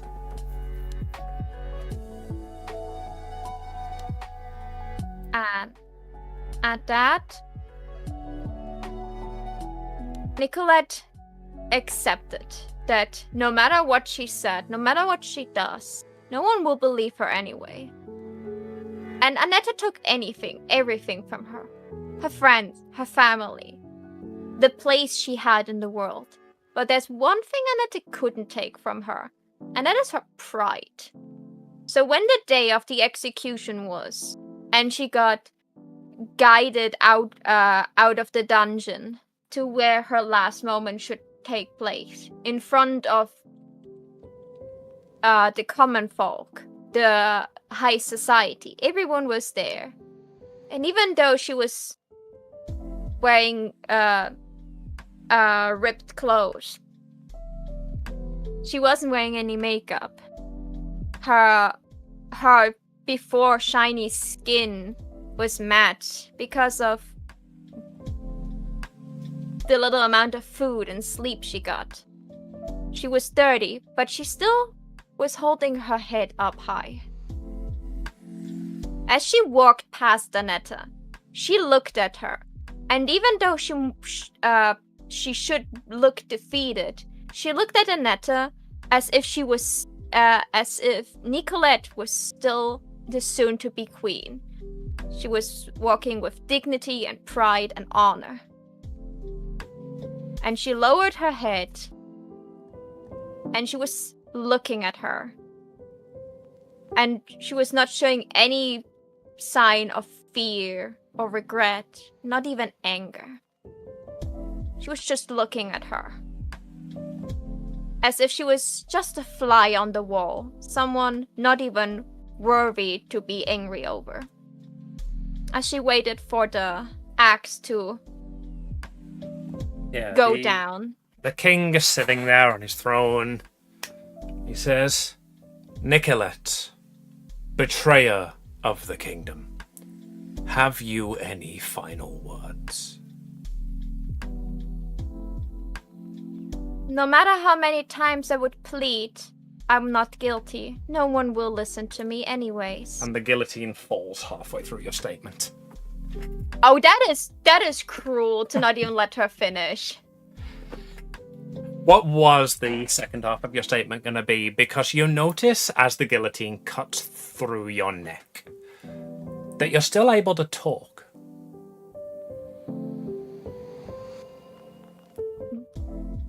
You can take everything from me, but you can't take away my honor. And it is by that honor that I hope you will save our world, says a voice from the sky.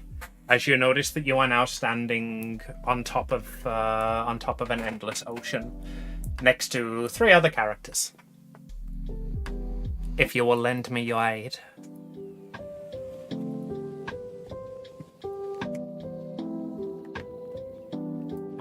Alright. Blue. Are you back yet? Nope. Alright, since Blue is still on BRB, and we have got 5 minutes until break time, we are going to take a break now. We will see you all when we get back to engage in the second half of the session. We will introduce Blue's character, and then start on the very short first part of the mystery.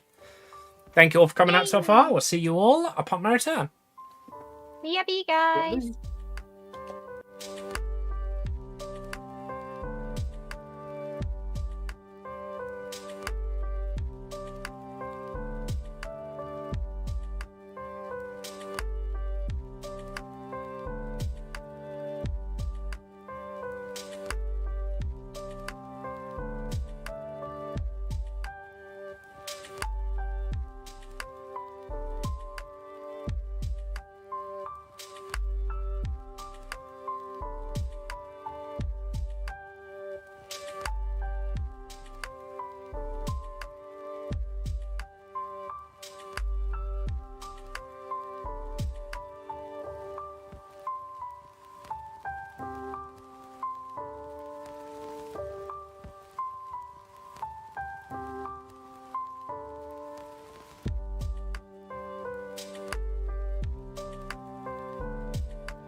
Oh, hi-oh!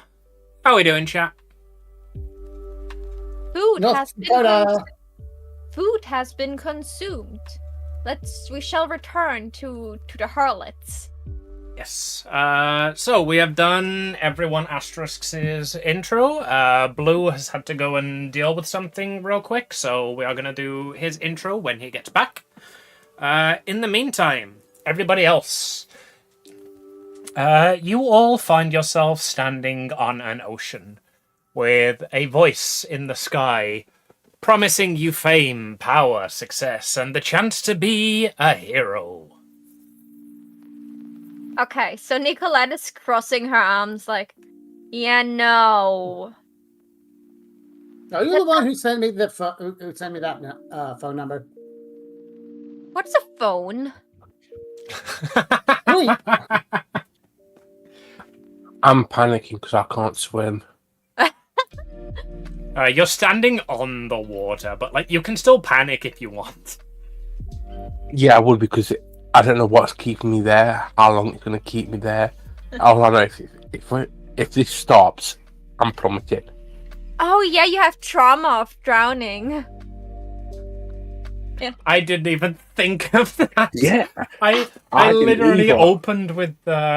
opened your story with like, hey, the water in the cabin goes up, and then you find yourself surrounded by an ocean, and I still didn't think of that. Well, because he didn't was either, not too. immediately on the ocean. He had like a full-on life before he was again confronted with the ocean. You can hold spacebar to swim upwards. Like, what is a space bar? Okay, What's okay. upwards? Like she sees you sweating there in panic, so Nicolette just like takes like her handkerchief and hands it over to you. How much bigger are you than the rest of the party, Azug? I'm like 6'5", 6'6". Huge. So you're huge, but like average for a tall person. You're short for an orc, but tall for a person. 6 foot is about 2 meters, just over 2 meters. Oh, okay, good. Like think of the tallest guy you've met. He is 6'5". Ah.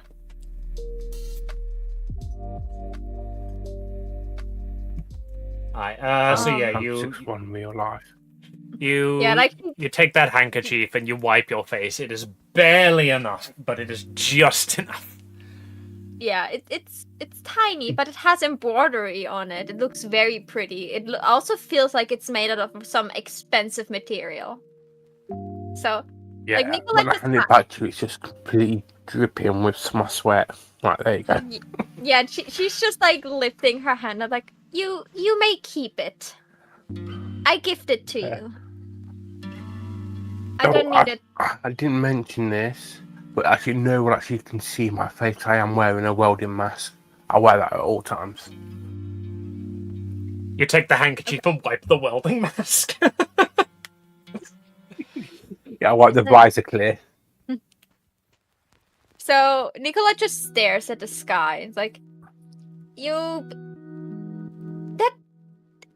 explain why are we here? What do you want from us? And please don't come with, you have to save the world, because I'm not sitting here and do things for free. I did enough things for free by now.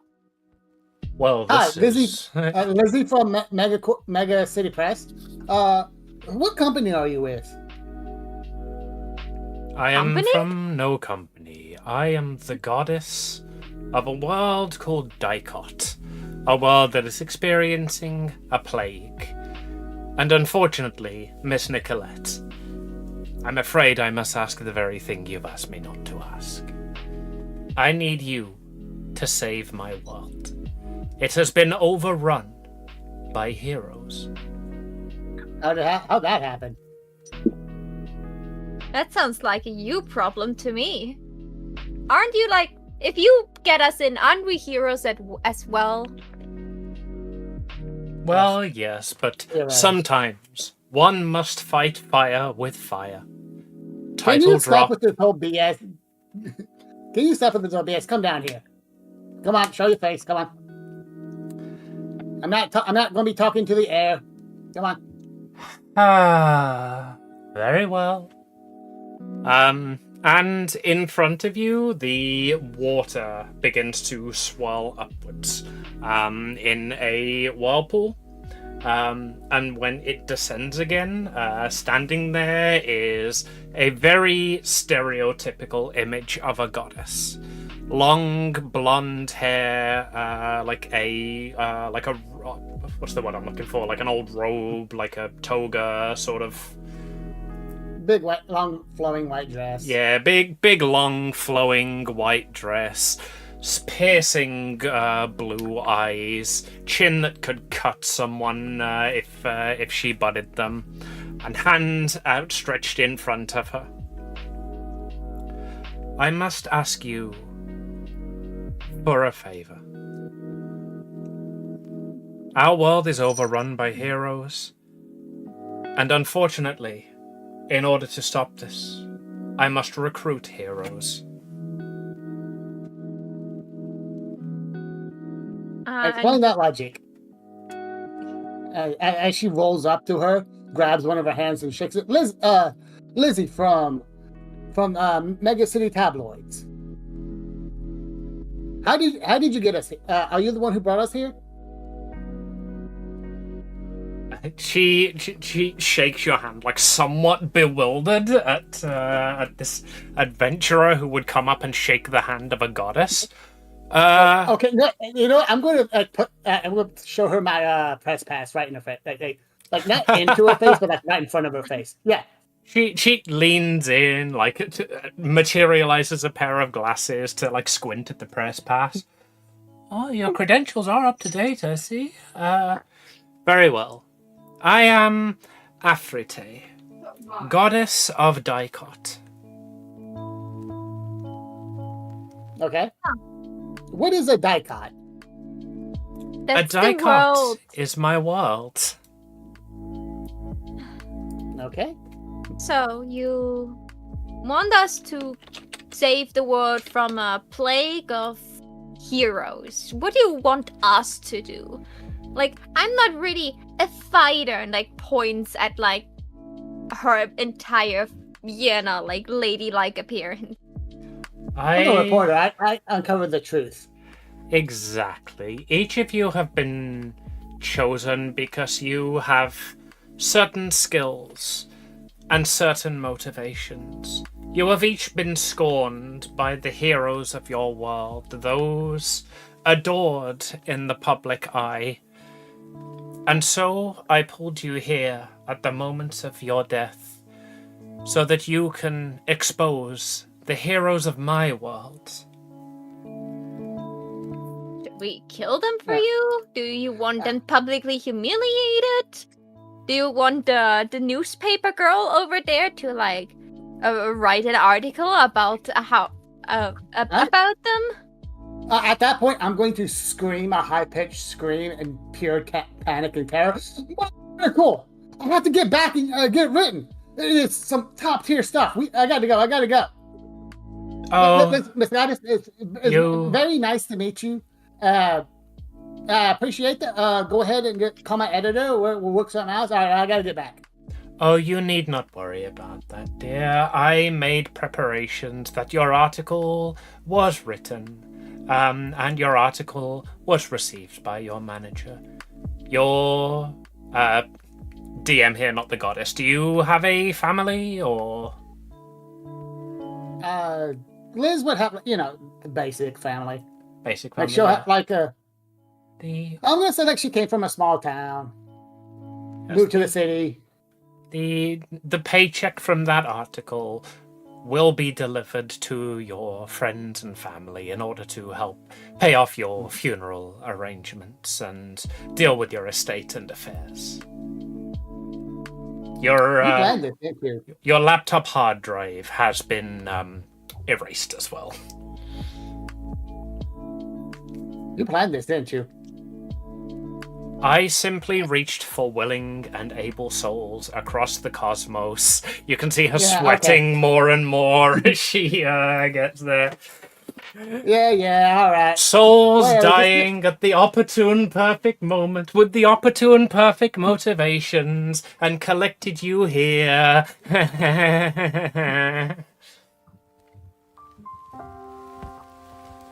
Cool. Can I get my stuff back? Of course. As you are all no doubt familiar with reincarnation, you are each entitled to request a boon from the goddess, something that will help you in your noble quest. In fact, Immortality. it is these boons that have become the problem. So you will understand if, when granting you your boons, I am to tweak them a little to remove things like, let's just say, for example, immortality. Because once that enters the world, that's where the problems arise. Oh, we're here to fix your... I'm sorry, I don't speak German. Yeah, sorry, my dad just came home. Hi, Papa. Anyway, I see. So you fucked up. You need us to unfuck yourself. Is that basically it? I would have put it in more sophisticated words, but yeah, I think that's the situation on hand. No, the good lady is right. We fucked up. My sister, you see, discovered reincarnation. It is a thing that happens here and there in our world, as one of you at least is aware. But so viscerally she engaged in it. It was unfortunate. The Question. King of Demons was slain, all of the problems in our world were solved. And then my sister herself, reincarnating a hero, was kidnapped. And that is what I need you to investigate. Question. How does a god get kidnapped? Well, you see, this is why I'm so careful in what I give you as boons to help capture the heroes, because apparently my sister did not check the fine print, and when one of the heroes requested she join him, well, you've all seen Konosuba. What is a Konosuba? Some of you have seen Konosuba. Fair enough. Wait, have any of you seen Konosuba? Great anime, I very much recommend it. This guy gets it. She pats you on the head. Character doesn't. I'm more into K-dramas. Question. This baffles her. What is a K-drama? Go on, question. Okay, so why not empower the people of the world to save themselves? She blinks slowly, one eye and then the second. I can see a problem with that. If she's now starting to bless random people of the country, the people that believe in her will all ask for a blessing from the goddess, what would spiral out of control. If she gets outsiders in, however, she would save face, and also she wouldn't have to bless the entire country. Yes. Oh, she could bless the few chosen, and she's a god. Getting asked for random bullshit is what you do. It's part of the job description. If everyone's a hero, no one's a hero. So you've also seen The Incredibles, one of my favorite Pixar movies. I could do with a bit more equality instead of a few random people with powers dictating life yet changing nothing. Exactly, and this is why you have been chosen, to stop the people with powers from causing havoc in our world. Yeah, alright. So what's the bribe? I mean bones. Well, they are what you request of me. I can grant you anything. I can grant you all-powerful items, except I would hope you understand within the circumstances that I do not. I would much rather grant you practical items that won't necessitate you yourselves being a problem that we have to call in further adventurers to deal with you guys, and it will create a whole cycle. We call that infinite feedback loop. This is why I know what I want. This is why I collected you. The ones with noble heart, the ones with justice in mind, the ones who would see an item like the all-destroying sword and want it locked away rather than in the hands of the people. What happens if we Nah, do I want the help sword. you? Yeah. Yeah, What happens afterwards? Like let's do a little mind game. We do help you, and we save your sister, and we deal with all the heroes that cause you heartache. What happens afterwards with us? Like, will you strip us of our powers? Do we stay in your world? Do you send us back? Won't the people in your world see us as just another adventure? So if we stay behind, it would literally cause the same problems again?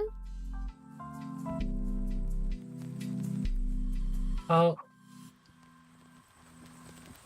that's something we haven't quite thought about yet. If you want residence in our world, you may take residence in our world as a normal adventurer. We unfortunately are unable to send you back. It's up to yourself, of course. Mr. Azug, you will be sent back as you are from this world. Listen, Ballgown, I don't think these goddesses, quote unquote, really thought that far ahead. I did not think this far ahead. I am desperate. My sister was taken, and I do not know what to do. I, in panic, decided to fight fire with fire title drop, and I can only hope it will work. Okay, so you want us to go in and deal with those heroes of yours and make sure that they stop causing mayhem or trying to find leads on where your sister may went. I need you in particular to locate my sister. There will be heroes who stand in your way simply as a manner of setting up future plot lines and twists. But primarily, I need you to recover my sister. I need you to stop the heroes who stand in your way, collect their boons, and return them to me. The fact that one of those boons is my sister herself is what is troubling me the most. Well, then you should, as first thing, you should grant us all the ability to collect your boons, because some of them probably ask for almighty strength. That is not an object that can be taken. So unless you give us a way to, collect boons. Ooh! Look, you got the Mr. Fantastic Neutralizer? Unfortunately, we do not. That boon was already given out. Okay, so that we have it. Alright. I can bestow upon each of you a spell, which, when you come into contact with the boon each hero receives, shall return them to my ocean. I see. Is that automatic, or do we have to defeat them in a card game? What's up? Oh, well, in theory, all you would have to do is touch the items and cast the spell. But I imagine in practice it will be quite a lot more difficult. Be possibly a 4-hour adventure each way. I see. So, about the things we're getting. Yes, about the things you're getting. We can pick whatever we want. As long as it's in reason, of course. As long as it's within reason, of course. I cannot place a limit on what you get, but I do politely ask that you do not take something that would later need to be recovered by another team of adventurers, who i.e. Zakai, and we've covered this, yes. I do not want a cycle. Take something useful to you, but not dangerous to the world. Okay. Oh. Sorry. I want to ask for 3 things. Don't worry, they will not cause any mayhem. 3 things. I shall see if they are within my ocean to grant. First of all, I need a suitcase that always have the clothes and the daily necessities I need. I cannot pay another person to carry all my luggage if I have to travel this much. And I don't want to, stay in the same clothes for, let's say, 9 months in a dungeon. Understandable. A bag of holding. A bag of holding, yeah, whatever you say. That gives me an idea. And she, dashes down underneath the ocean again. She just, sinks down. And, almost elevator music plays as you guys are waiting. Ball down, where are you from? She's gonna come back with a bag that floats behind you, so you don't have to hold it. Yeah, it's a ball gown. Where are you from? I must inform you, my name is not Ballgown. My name is Nico. Blah, blah, blah, blah, blah. Sorry. Nico, blah, blah, blah, blah, blah. My name is Nicolette von Shelfort, and I'm from the Kingdom of Licht that evicted me, let's say. Look, Maho, whenever I hear your names... Look, I just want to say, whenever I hear Maho's name, all I can think of is a fusion of the word nicotine and cigarette. Alright, so when I look at your character, what do I see? You see... Let's see if that works. You see a woman who has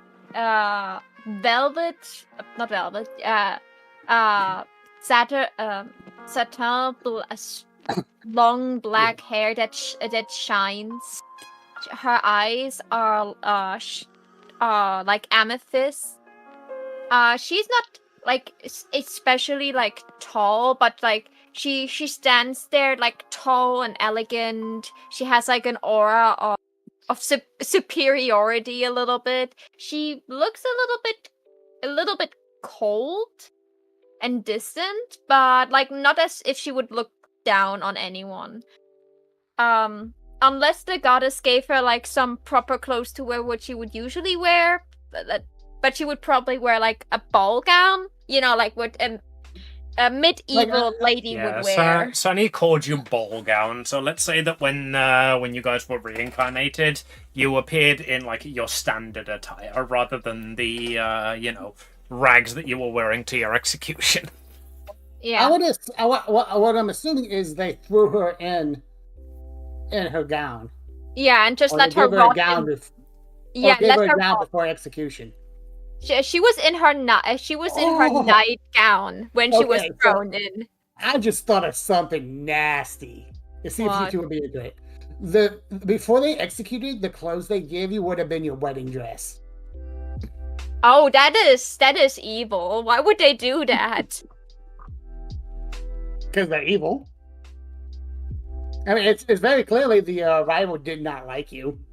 Oh yeah, she hated me because I had what she wanted, the position as crown princess. Yeah. Maybe that was one of her last wishes. She could choose what she could wear for her execution, and to rub it into rival's face, she was wearing her wedding gown. Yeah. So when the goddess is And what boon may I offer you? You're like, oh, for fuck's sake, not again. This is the second time today. Turning to Eden's character. Eden, what does your character look like? And I'm going to ask where you from.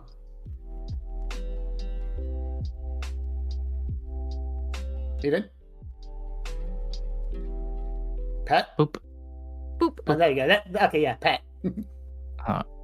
This is a temporary image. I'm sure I'll definitely get around to drawing them eventually. Definitely. Definitely. How did 100%. you import the image? Okay, You so can put it on your character sheets. yeah. You open your character sheet and you click on that image or where the image should be. And then you have avatar and you have token. Over next to avatar at the top is modify. You click that modify box, and then you have at the bottom on the left side you have 4 symbols, and the third symbol is like this little oval thing with an arrow on top. That is that you can upload a picture from your computer. Ah. Yeah, in this system, you don't need to put your sheet into edit mode to edit your sheet. You're not going to edit your sheet. Dang. We live in fancy lives.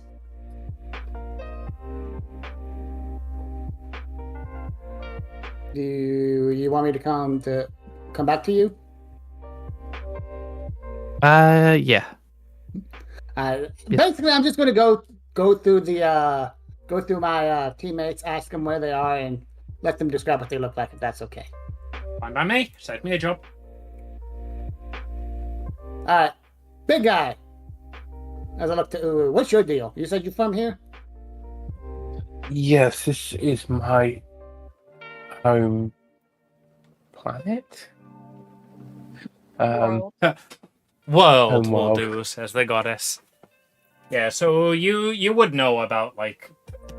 I suppose you would call it the plague of heroes there. You would know that just, like, there have been people popping up all over the place, referred to as the Otherworlders. They refer to themselves as the heroes. And generally, they're well received. But as somebody who's been on, like, the sword end of one of them, you would be well aware that they are not all good people. The prince who I already forgot what I called him. I've been taking notes all throughout this session and I forgot the prince's name. Prince Ponce. I called him Prince Ponce. Prince Ponce was one of these heroes who were isekai'd in. His task was to overthrow the wretched king of your place. And then when he overthrew the wretched king, he took over the castle and became the prince there and raised taxes and was basically generally worse than any demon king. You know, came into your blacksmith, regularly insulted your stuff. So you're aware that, like, Otherworlders come and to make the place better, asterisks. What is this world called, by the way? We've got a name for it. The world is called Dicot. Dichot. Dicot. I have not yet established the name of the town that you guys are going to go to. I figured we could build that together, since you're from there. Okay. What does your character look like? I will post it, but the thing... How do I do it on thingy again? So... if you want to send it to chat, I believe you can just right-click on it. Now you go into your character sheet, and at the top, where you have on the left side your name, and on the right side you have image to chat. Yeah, so click that image to chat. It's not sending it. Yeah, I've just done that, and it's also not sending it. I can show to players. For me. There you go. You guys can all see that looks cool. But with a But with a welding mask. welding mask? Yeah, with a welding mask. Yeah, you don't actually see my face. The only thing that you can see in that image is the I'm thing that you can't see. Yeah. This is my general stature. You know, you can see I'm well built. I'm a blacksmith, so I'm a blue orc. And I've got a welding mask on my face, wearing black overalls with like one of those heavy duty aprons with little pockets on the front that hold like your tools, little bits and bobs, you know, like screws, nails, whenever you need them. Ah. So I have that. Yeah, that's basically what I look like.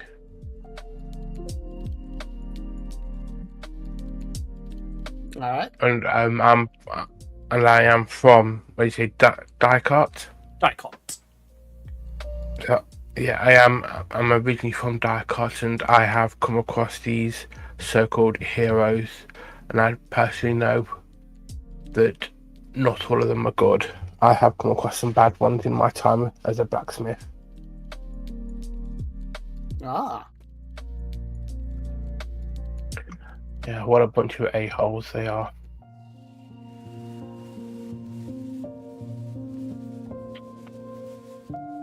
That's it, basically. Right. There is also a fifth person standing with you, who Blue will describe when he gets back, when we go into Blue's backstory. They're in the faded out section of character has yet to be unlocked. Yeah, you can. There's a menu in front of them. They're still creating their character. The face options keep changing. They're rendering slowly. Every time they change to like a new eye color, the whole model turns to polygons and then turns back to and then renders properly. And then they pick a new color and it turns to polygons again. Nicolette looks at your characters like, well, isn't it in your country as your homeworld common courtesy as well to introduce yourself before you interrogate other people? Oh, she glides right up to you, almost in your face. Oh yeah, pulls out a press pass, shows it to you. I am name's Lizzie. Basically, I'm Lizzie from the Mega City Inquirer. And you see this freckled face young woman with like frizzy, unkept hair and a scrunchie that she's currently wearing. She's currently wearing like a an oversized shirt, a plaid skirt that goes like just below her knees, like just above her knees. She's wearing this bright yellow raincoat that's covered in like stains, burn marks. She has like a bunch of like pockets in it. And she smells faintly like hot dogs at the moment. Hot dogs and vomit. Yeah. Nicola just like looks at her. It's like,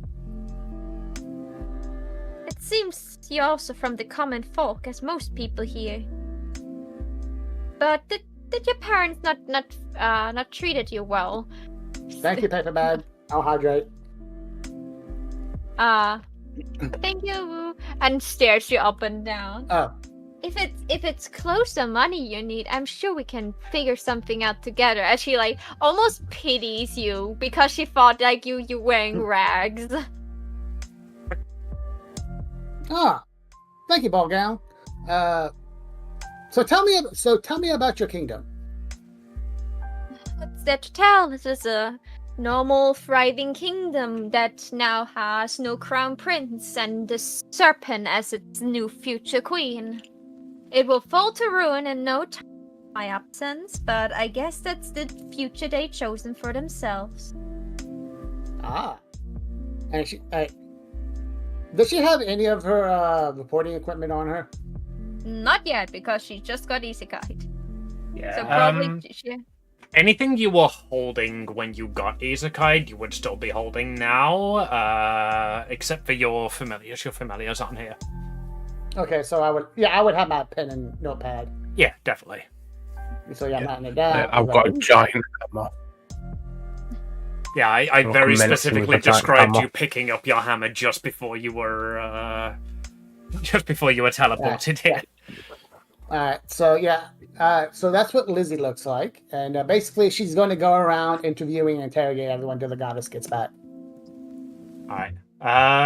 The goddess waits approximately long enough for one more person to do their introduction, and it's just kind of awkward. And then she comes back. No, wait, Eden. Wait, Eden hasn't done her introduction. Yeah, we're yet. waiting on. Yeah, I think that's what we're waiting on. We're waiting on Pet. Yeah, We're Pet still fighting seems the to be tokenizer. fighting with the with tokenizer. Yeah. Then just describe your character for now. You can send the picture the moment you can, because Sunny talked about, oh, this is how my character looks like now, and didn't send any pictures. That's right. We've still got a lot of boons to dish out in the meantime, so Eden can work on that in the background, and then we can introduce her, how she looks once she's figured it out. Yeah, my boon idea is powerful but cursed. Alright. The goddess comes up through the water again. She looks slightly out of breath and is holding a suitcase. I'm so sorry. I knew I had this item, but it was way at the back of the archives. Here you go. It is one handy haversack. It is a bottomless bag. I have taken the liberty of filling it with garments suitable of a lady of your station, and a few other things that may be of help and interest to you.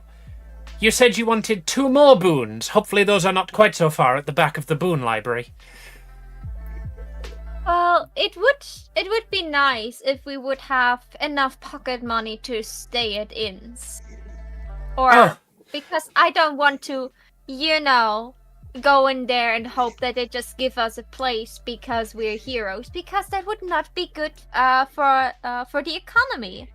So if you could give us just a starting budget would be nice. I think we could work our way through the rest, but a starting budget would be nice. We don't know how far we have to travel, and I don't want any of us should go hungry to bed. A small starting budget, of course. That can certainly be arranged.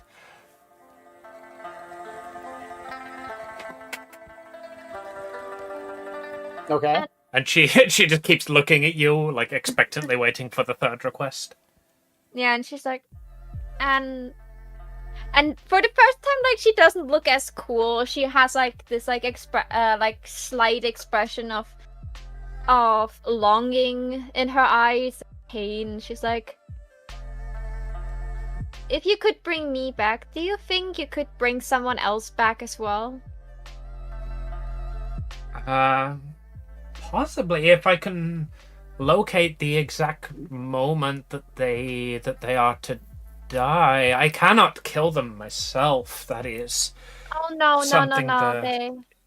I would have to find them and figure out where along their timeline they fell. If you could give me some clues, perhaps, to the location of this person. It's Midnight, my cat. It got wrongfully slain by a knight as I was apprehended. I miss it so dearly. Give me a second. This is me not knowing the system. Can you give me a read a bad situation roll? Okay. No, you can also, for basic things, you can just say, give me a sharp, give me a toughness, give me a yada yada roll. Yeah, I think read a bad Yeah. situation works here. I was just looking for what is basically the insight check of the system. That is a 6. With a 6, her expression drops. Yeah. Midnight, your cat, you say? Yes. I know it's a weird question, but I'm so very sorry, but animals do not have souls. Animals do not get into heaven once How their bodies dare are... you. What was that, sorry? We all know. I said, how dare you? We all know all dogs go to heaven. And all cats go to hell, but like, Alright. Like the souls of animals when...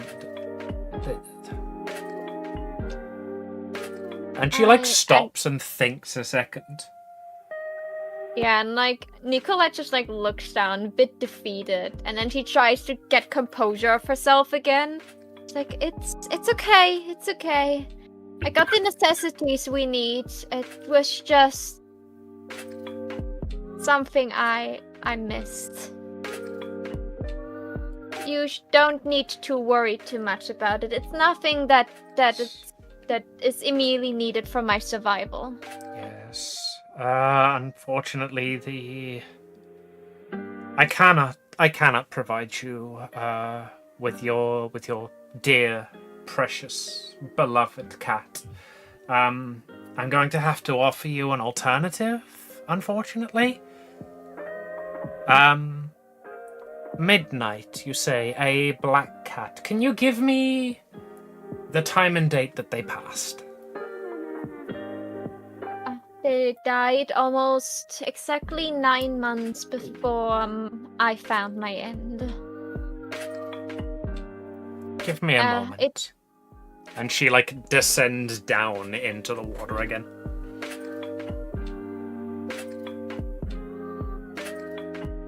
And then about 2 or 3 minutes later, she rises back up. I have good news and I have bad news. The good news is there is another realm we're connected to called the farm. It turns out animal souls do indeed go to the farm.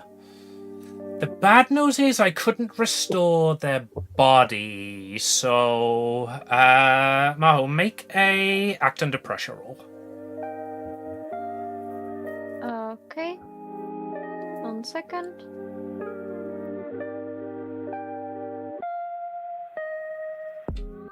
Please roll good. On the plus side, you're going to level up pretty fast. You're getting so much XP right now. Right. So, as a reminder, on a miss, you mark experience, so you should have marked now 2 experience. Yeah, I'm looking right now. What is the power of the heart? When fighting a monster, or if I help someone. Yep. So as she's like starts stumbling over her words and saying like, unfortunately, I could not revive their body. A giant black panther pounces out from behind her with the claws bared and tackles you to the ground and starts gnashing at your face with their teeth. Take 1 harm as this panther starts mauling you, basically. Does it feel lovingly mauling, or of I'm gonna eat your face kind of mauling? Incredibly lovingly mauling. This is a cat that has missed you for 9 months. And really, really wants to sit in your lap and show you how much they've missed you. And they do not know their own strength. They have tackled you to the ground. Like, their teeth are like 6 inches longer than they're used to them being. So as they go to like nuzzle their head into your face, it just scratches along your cheek. Like, So I have unfortunately had to place them in the body of a dire panther. It's like she's like there, out of breath. She's like a bit confused, but she's just like starting to scratch it. And the moment she hears like this purring, she's like, "This works fine." She's like, "You got a bit bigger the last than I remember you." And then she looks into Midnight's eyes. "But you're still as beautiful and precious." And she's just like nuzzling with it. And for the first time, the entire group sees her smile. Like the entire time beforehand, she had not smiled a single time. But she smiles. and then she tries to get the ginormous cat up from her torso to stand up again. Oh, yeah, And- I'm sorry. Have you ever tried to get a cat off your torso? That's not happening. She's like, Midnight, what did I taught you about mommy's dignity? He is? Sorry, she. You may choose the gender of this cat. I didn't pick a gender. He is purring incredibly loudly and remains just lying on your torso. He looks then like she's the just like- proudest, happiest thing you have ever seen. He's not wearing a bow tie, but with that smug, happy expression, he looks like he should be wearing a bow tie. Okay, can I grab into my haversack? Did you call it? You know, your bottomless suitcase. my bottomless suitcase. Can I like grab with my free arm? Can I grab and then see if I find a bow tie for him? Yep. I am going to give you this skill, which you should now see on your sheet under alternative moves. Wait, no, hold on. Let me move it to dress to alternative moves. Yeah, dress to impress. Dress to impress. Now it's under alternative moves. Okay, what does dress to impress do? You have a near bottomless suitcase full of all sorts of clothes from your old world to help you fit in. It contains most common clothes and many noble clothes to suit your appearance. When you need a disguise, roll plus cool. Can I not roll charm? No, I did make it charm initially, but I didn't want these to be too cracked, so I made it cool instead, because cool is basically the stat that you roll. Rain, like when you need to do something Act under pressure? cool. Yeah, act under pressure, like that sort of stuff.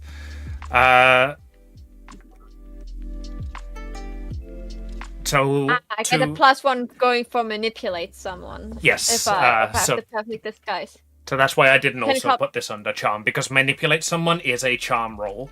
So I made the roll to find the disguise cool. Okay.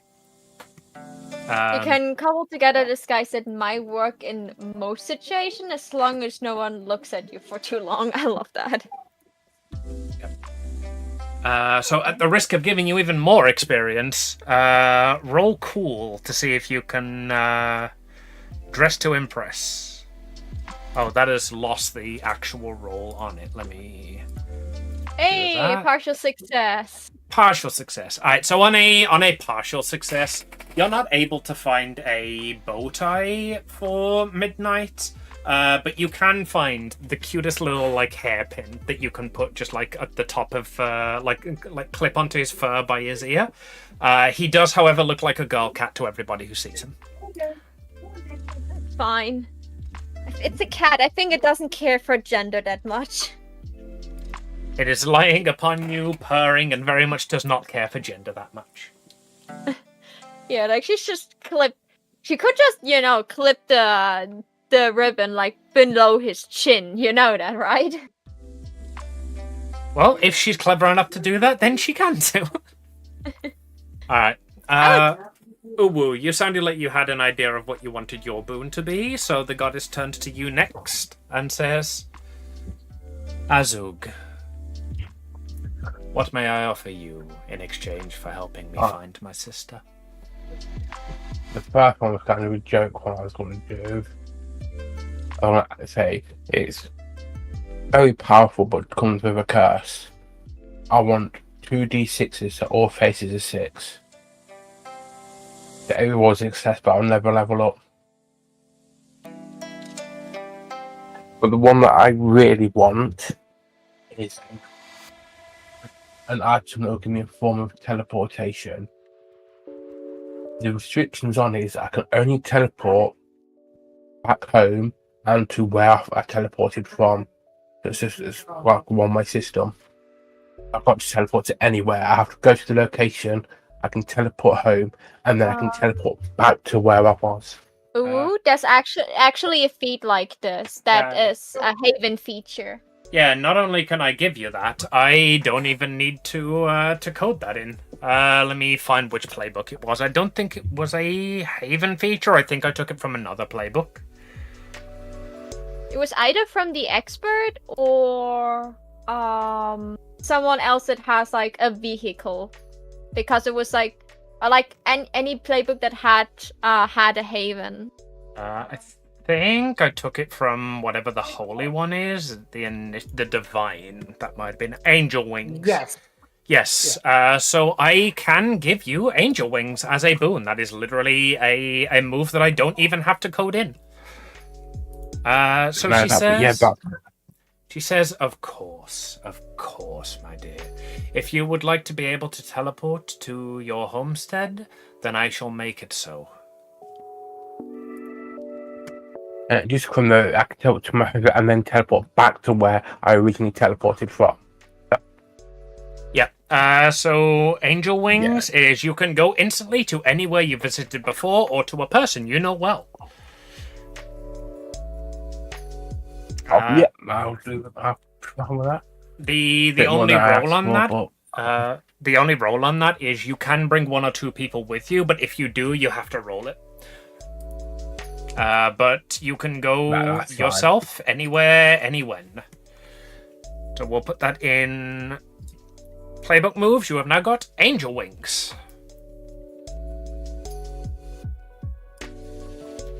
You're also very lucky that that's literally a skill I took in the last time I played Monster of the Week, so I knew it existed. Yeah, that's why I also knew it existed. That's why I pointed at it.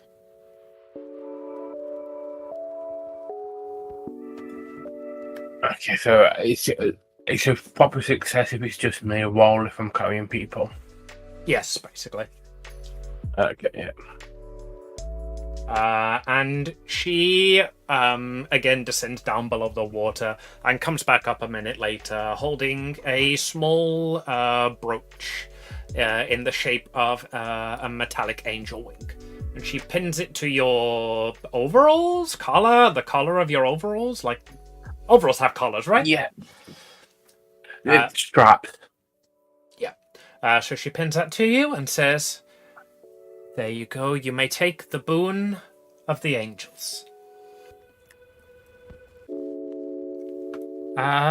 Miss Delilah, I believe we're waiting on your introduction. I want you one last thing. The Oh. minute you pin the angel wings on me, I say bye-bye, and I'm home. I don't know if that works through interdimensional stuff. Depends how much Well, of a yeah. cunt I want to be. I could say there's an anti-magic field here, especially since she's literally told you It doesn't need. that somebody had doesn't need to kidnapped her sister using these boons. Yeah, also it doesn't need to be an anti-magic field. She's the god of this world. She can just deny you any ability at any point in time. As long as you're like as long as you're in her gaze. I will allow him what would in be good funny? faith to teleport out. With No, the knowledge what I that want if to he do- doesn't teleport back, the only way to get you into this realm is to kill you. What I was going to say is I teleport myself out, and the minute I appear back, you teleport me back. I'm fine with that, yeah. I would have just said he teleports back in the room still full of water and drowns again. No, he was not drowning in that world. Oh. Yeah, he teleported back to his forge. And when he lands in the forge, he lands literally in the forge. And he dies and gets reincarnated here. No, you teleported out and then she pulls you back. Yeah. The thing with these that I wanted is because now we've got a forge wherever we go. Doesn't matter where we are, we've always got a forge with us. If we struggle for anything, I've got a house, we can stay there. Yeah. Funnily enough, that is exactly why I took Angel Wings in my previous campaign. I was a class called the Expert, which Eden is playing. They have got a Haven, which is basically just magic items and artifact storage, a library, And library. everything a group of adventurers could need, and I just had angel wings to teleport me there and back.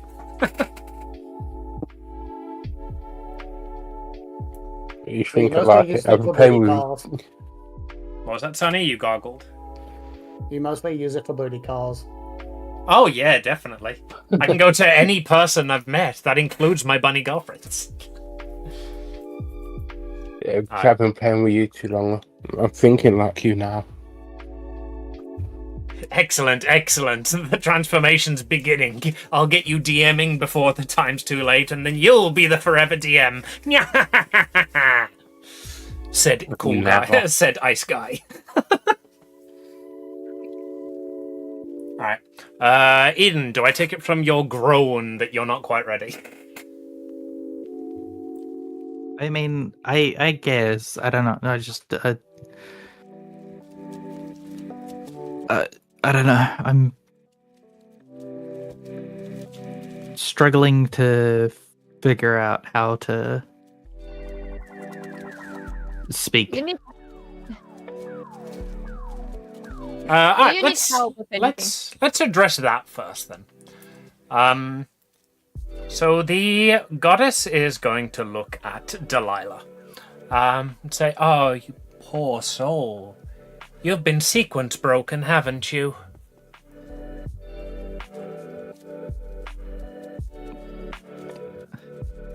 Ah, adventurer, welcome to Demo Town.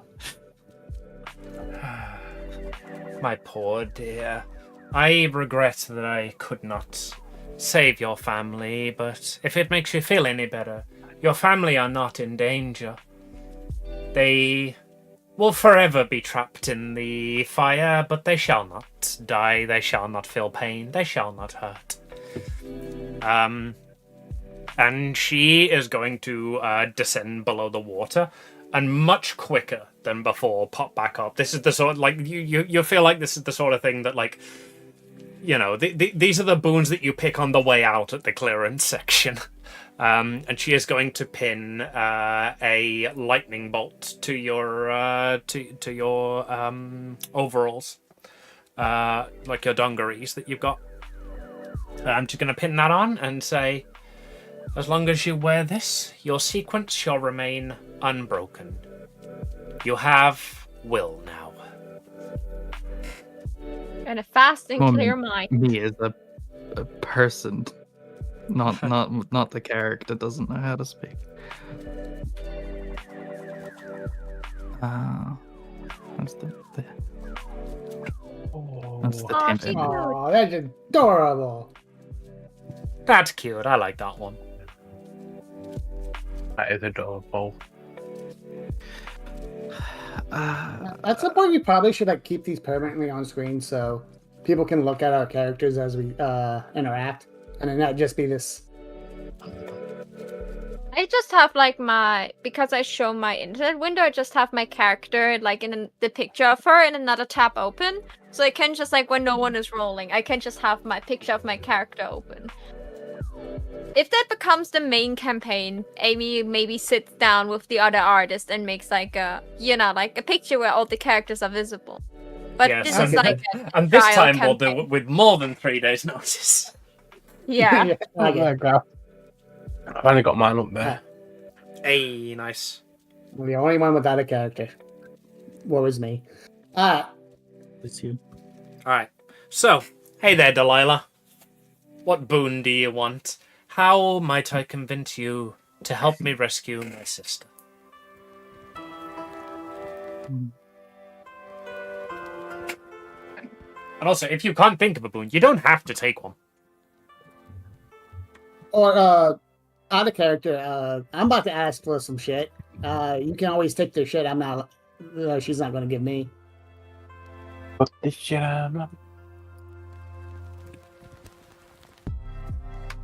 Ah, adventurer, perilous danger. Poisons ahead.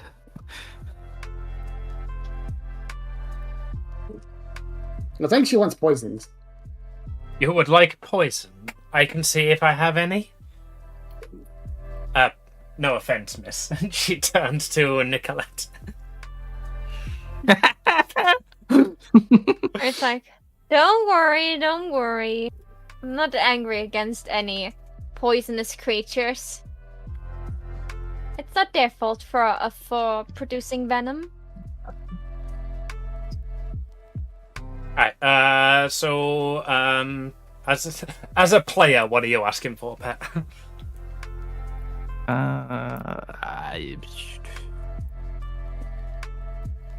I don't know, because I chose my equipment and I didn't think this far ahead. I did. I'm annoyed with myself because I prepared what I thought was a really cool ability for you to have, and then Sunny used it, and I realized I basically just remembered Sunny talking about this yesterday and have thought I invented it.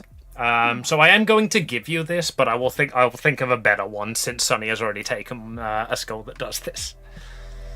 I have added the alternative move, unskippable cutscene, to your sheets. Yeah. When you talk to bystanders, neither you or them are able to leave until the conversation is over. The effect is ended if you or any of the hunters cause a sequence break, for example, attacking the bystander, offending the bystander, using a move, or leaving the area. So because you're a tutorial NPC, who the adventurers were very, very intent on skipping your lengthy cutscene, I've given you an unskippable cutscene, and I thought that was really cool. And then I remembered Sunny had basically the same thing. Adventurer, please hear my query. Skip. A quest. Skip. Now listen here. Listen. Rats in the dungeon. You don't have. It's like you pulls a knife. Now listen. You don't have to accept. That's okay. But you at least have the common decency to hear what I had to say. Not if you understand. Good. I don't think anyone got that other than Eden. We're gonna have to introduce them to people like Dirt League. I don't know. I don't remember that specific episode. Oh, okay. I got to show you that episode. Yeah, I've only seen those I've pinned probably clips seen on it, YouTube but- Shorts and TikTok. Yeah. I've never seen the full things.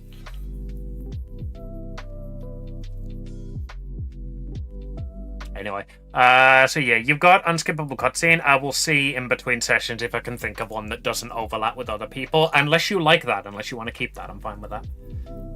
I like it for now. Yeah, but if it treads toes, we can change it. The player is having Scuff. trouble. Yeah, I get that. Don't worry. Just very brain fog day. Alright. That happens to the best of us. Don't worry about it. Yeah, basically she asks for beep, beep, beep, and some beep, and items will appear in your inventory later. Basically, yeah. She adds an item to your inventory. That is just chest, and you can open that at a later time. I know what you will require because I am an all-knowing goddess.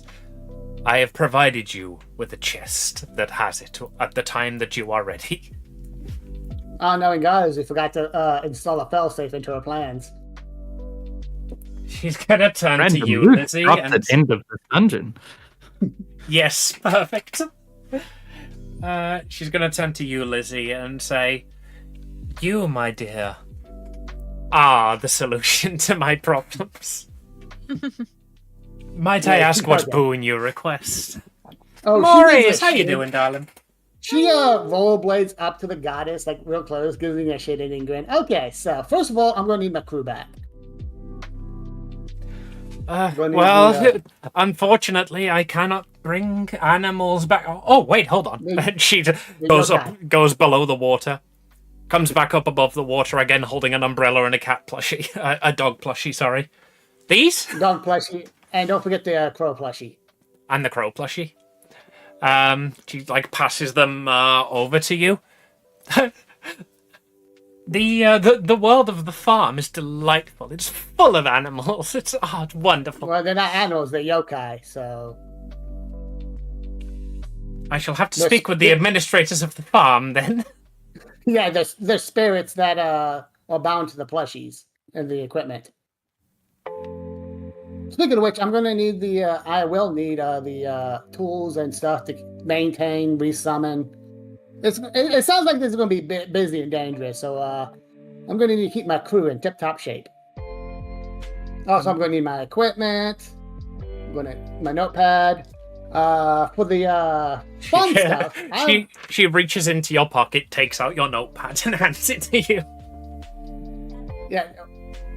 Alright, don't forget my cameras, my sounding equipment. Okay, so for the fun stuff, I would like psychic paper. Psychic paper.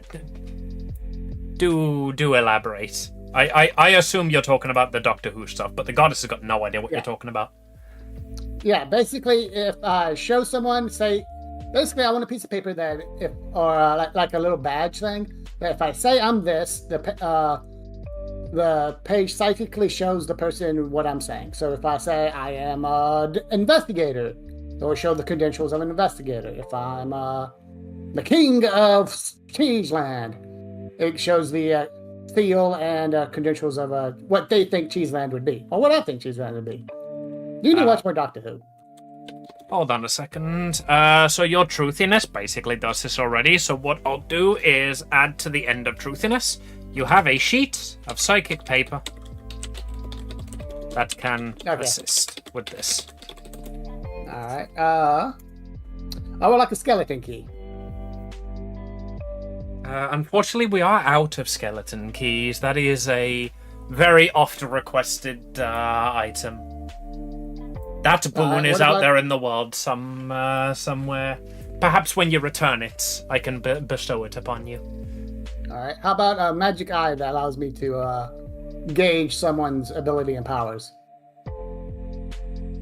That sounds like something that you would have to rip out of your head after the quest is done. No, we're keeping these powers. She said so herself. Yeah, but if you cause mayhap with them, she will have to retreat them. You know that if one of us is, if you maybe rub your own eye, you may be accidentally sending it back, right? Yeah. She is gonna say to you, like a scouter that you can determine someone's power level?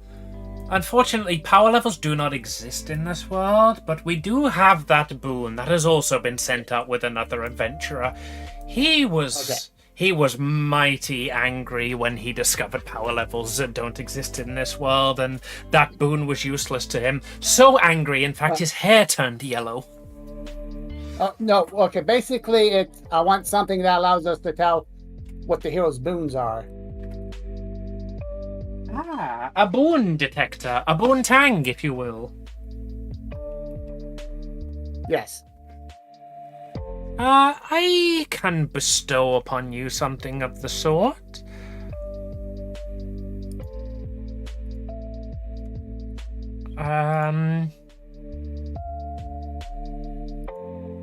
Hello? You broke up there for a second.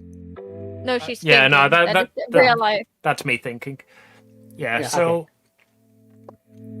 Okay. Like, if we're supposed to be hunting these guys down and retrieving these boons, it'll be nice to know who has the boons and what these boons do.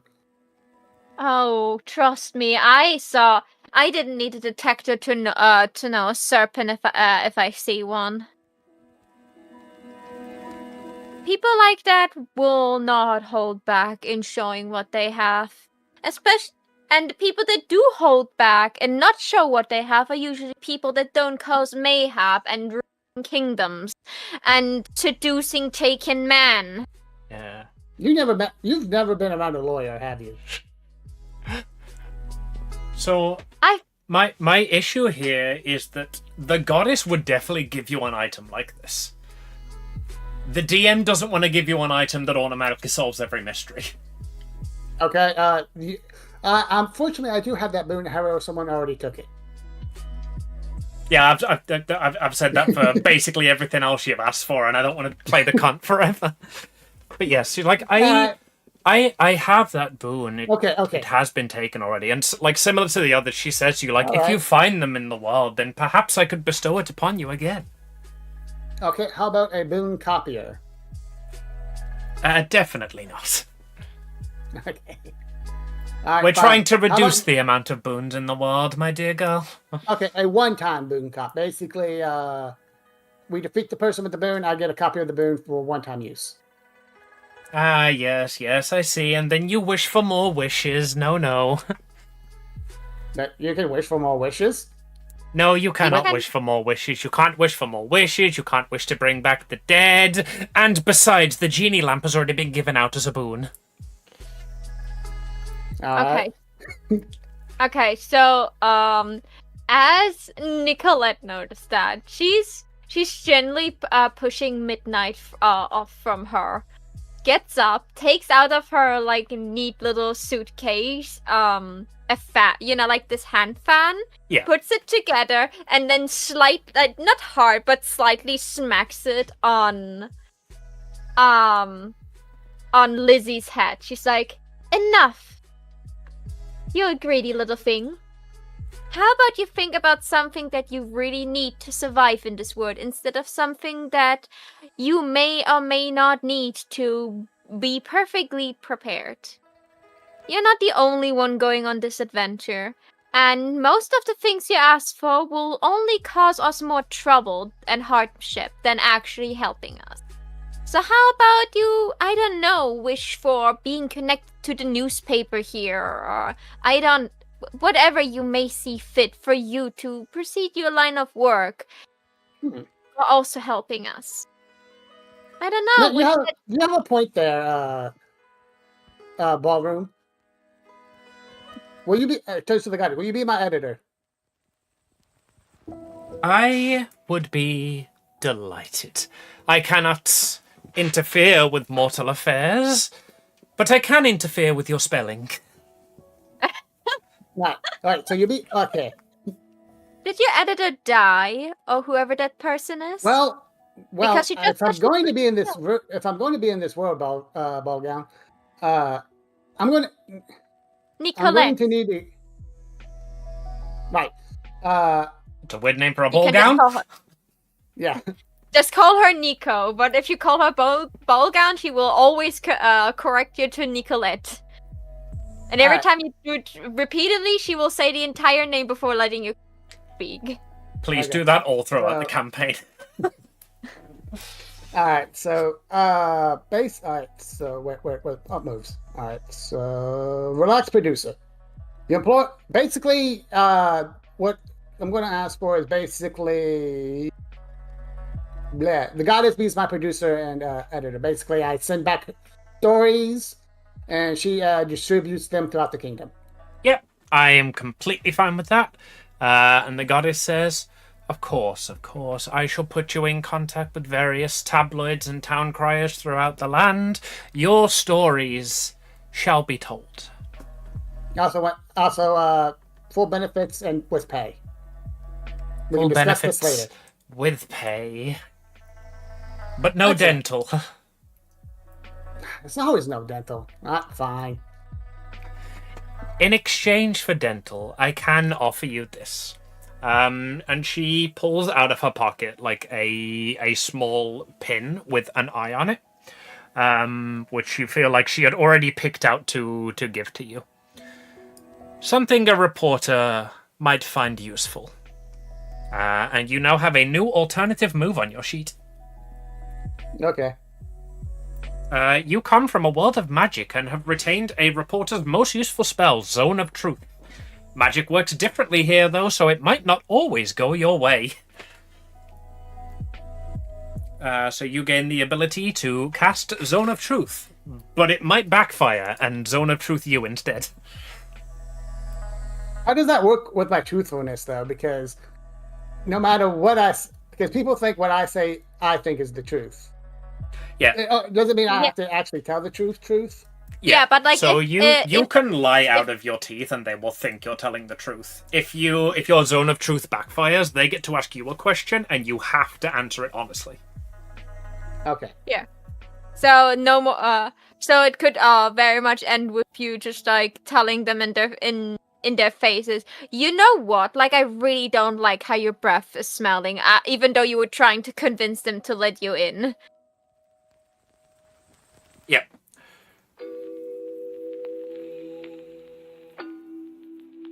Just You like- kind of. Okay, so So we have pocket money. We have the daily necessities we need. We have the blacksmith gainful has. employment. Yeah, the newspaper girl has apparently already stable employment, and the blacksmith has a way back to his furnace at any time that he needs it. And looks over at Delilah, and she will get what she needs in due time. When she made up her mind and she fulfilled her quest, you called it, ma'am? Yes, when she knows what it is she requires, she shall have it. Random loot in the basement. Like, what a delightful party! And she goes over to her I know, cat. what she, I know what she gets. A robe of useful items. I both love and hate that. Isn't that the thing that X had? You know, like the. I you know, already like- have it. Oh, It's you called already have. preparedness. Yeah. When you need something unusual or rare, roll sharp. On a 10+, you have it. You have it here right now. Yeah, that. I expected you to have this. Okay. So. Well. Will you let us go to this world now? Because there's apparently a goddess that needs to be saved. Yes, I can put you as close as I can to where I know the hero who kidnapped her was situated.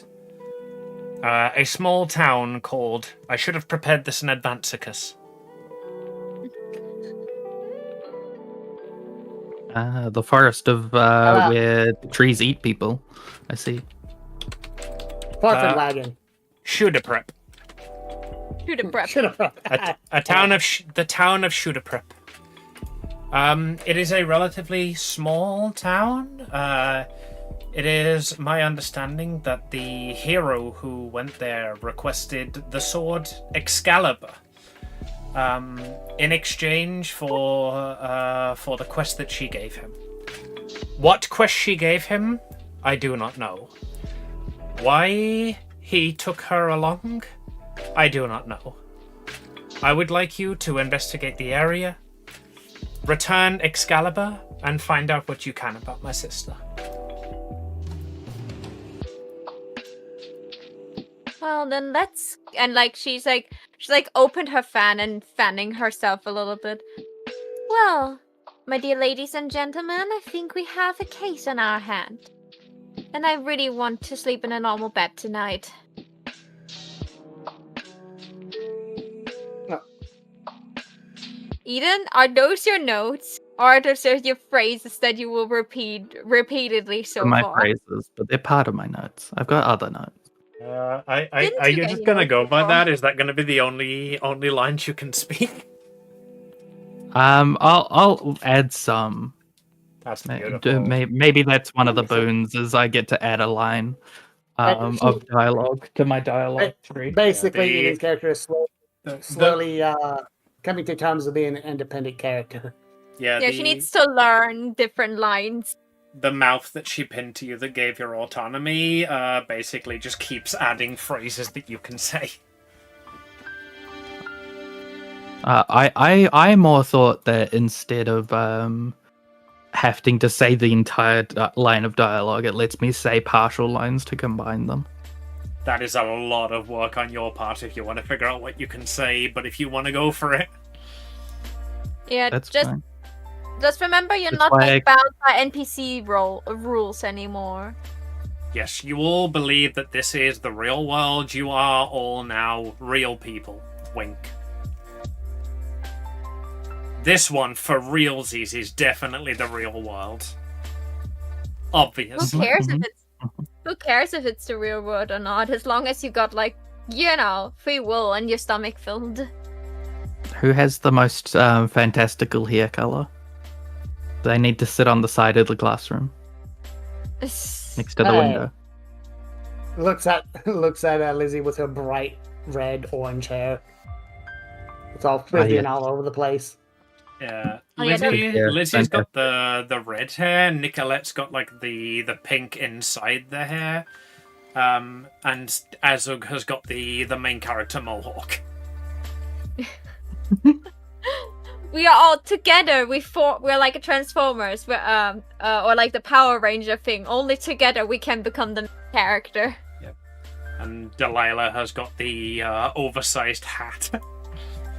You are all the main character with the main character haircut. And Blue's still picking his main character haircut. Yeah. And their nephews. Question, do we end it here? Because like we're almost at the 4-hour mark anyway, and we would literally start an entire new mystery when we like go into the world and actually start to investigate, or... Yeah, we can call it here if you guys want to. I didn't know how long the intro was going to take, so I had prepared to call it either at the end of like the first mystery or at the end of character introductions. Yeah, like I feel like either we would drag the mystery into the next session, or we would have to rush this mystery. What I feel like would not be good for especially the first time players that don't know that system too well. Yeah. So like I say, I prepared both eventualities, so if you guys want to call it here, you can. I feel bad that Maho was basically the only one who got to roll things. No, not completely. The others got to roll things too. I just like got more rolls. And we have to do like... and this is the first mystery we solved, more or less, because we got isekai'd and we had to find answers. So you could do the past session wrap-up and give us points. Yeah, I'm going to be doing that after every session, given that this is going to be a short campaign rather than at the end of the entire mystery. So, end of session experience. So, for those who don't know, this is for chat as well. In Monster of the Week, to gain experience, you'll need to fail rolls or succeed mysteries. Some characters have failed rolls already. Maho has already got 2 experience points. The rest of the experience is dished out at the end of each session. So, did the characters conclude the current mystery? I would like we figured out that we were isekai'd and what our role now is. Would that be a conclusion for the mystery? I think the current mystery was finding and returning Excalibur. Well, No, we okay. didn't even start at that one yet. We were told, hey, yeah, my sister's missing and I want you to go out in the world and find her. And we're like, well, okay, then tell us a little bit about the world and let us like know where we have to go. And then we will go find your sister. Oh, I Right. know where you have to go. There's your starting point. Yeah. Okay, I would also say that finding the guy with Excalibur would be our overarching goal. The mystery would be just, if this was an episode, would this episode conclude on a finisher or a cliffhanger? I feel like this would be the pilot episode where like you land in the middle of the town and just like immediately somebody runs up to you and starts the cliffhanger to be like, please pick us up for a full season, please. Yeah. We've established So the characters, we've picked up their motivations, and now there's a plot on the horizon.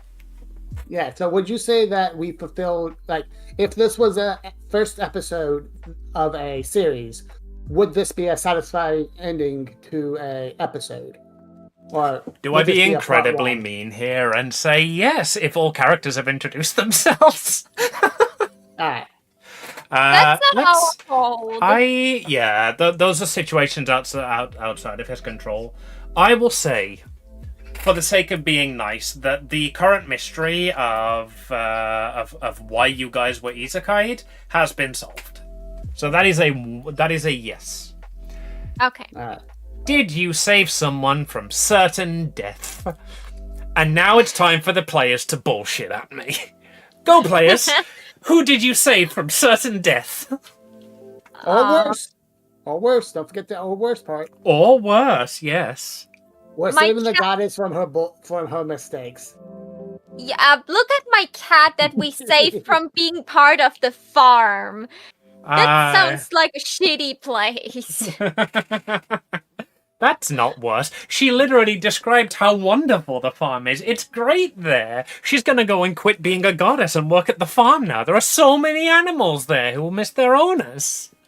Yeah, like my cat missed its owner. It was like worse than death. And now we got it to come back. It got a second life. We didn't even save its life. We gave it a second one. Hold on. Who was driving the truck? I was waiting for Uwu to speak up. Uwu. Oh yeah, He's you Uwu-ted. saved the girl. You saved the girl's life. You saved someone from certain death. I did. Congratulations, Let's go. you saved someone You from have- certain death, and I specifically made you roll for that, knowing that this would be something you could call on. You're welcome. Okay. So if I have you no idea what if- happened. okay, so after each mystery, we will go through those questions. Yeah. And you have to like convince the game master, which would be Amy, that we did those things, because that gives us experience points. So if you hear, did you save someone from certain death, and you literally your plot started with you saved the girl from dying in a car crash by dying yourself, then you saved someone from certain death or worse. Yep. There's no statute of limitations on that, then.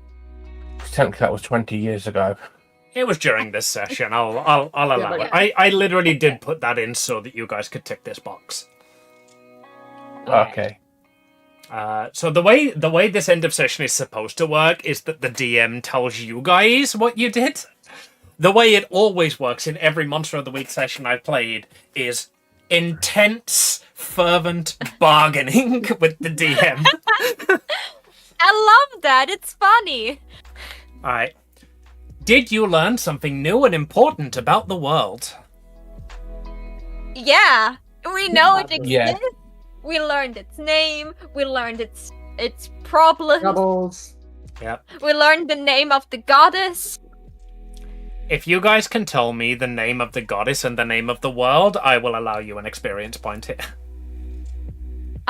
It is Icon. I'm awful with names. It was something that sounded similar to Aphrodite. I Okay, think it I've was got to the- give it you for that because that's Di- literally where the name came from. And Yeah, it was Icon. and the word was called Daikon. The one was called Dicot, but that is close enough. And the Dicot, goddess sorry. is called Aphrodite. Aphrodite. Can someone write this down, because I didn't took notes today? Or Amy, please have this written down, because I'm awful with names. Yeah, I've been I'm taking glad we're notes throughout. distracting That's you one from thing your I wanted to own do with these focusing. side sessions is get better at taking notes. So I've been taking notes. Good. I'm glad we're distracting you from your woes, friend Teeth. Marais Teeth. I like that name. Morris. Nice. They're Teeth now. Morris loves TTRPGs and comes along to watch my players kill gods. So now you're working for a god because we're back at level 1 again. Alright. And the final question, did we learn something new and important about one of the hunters?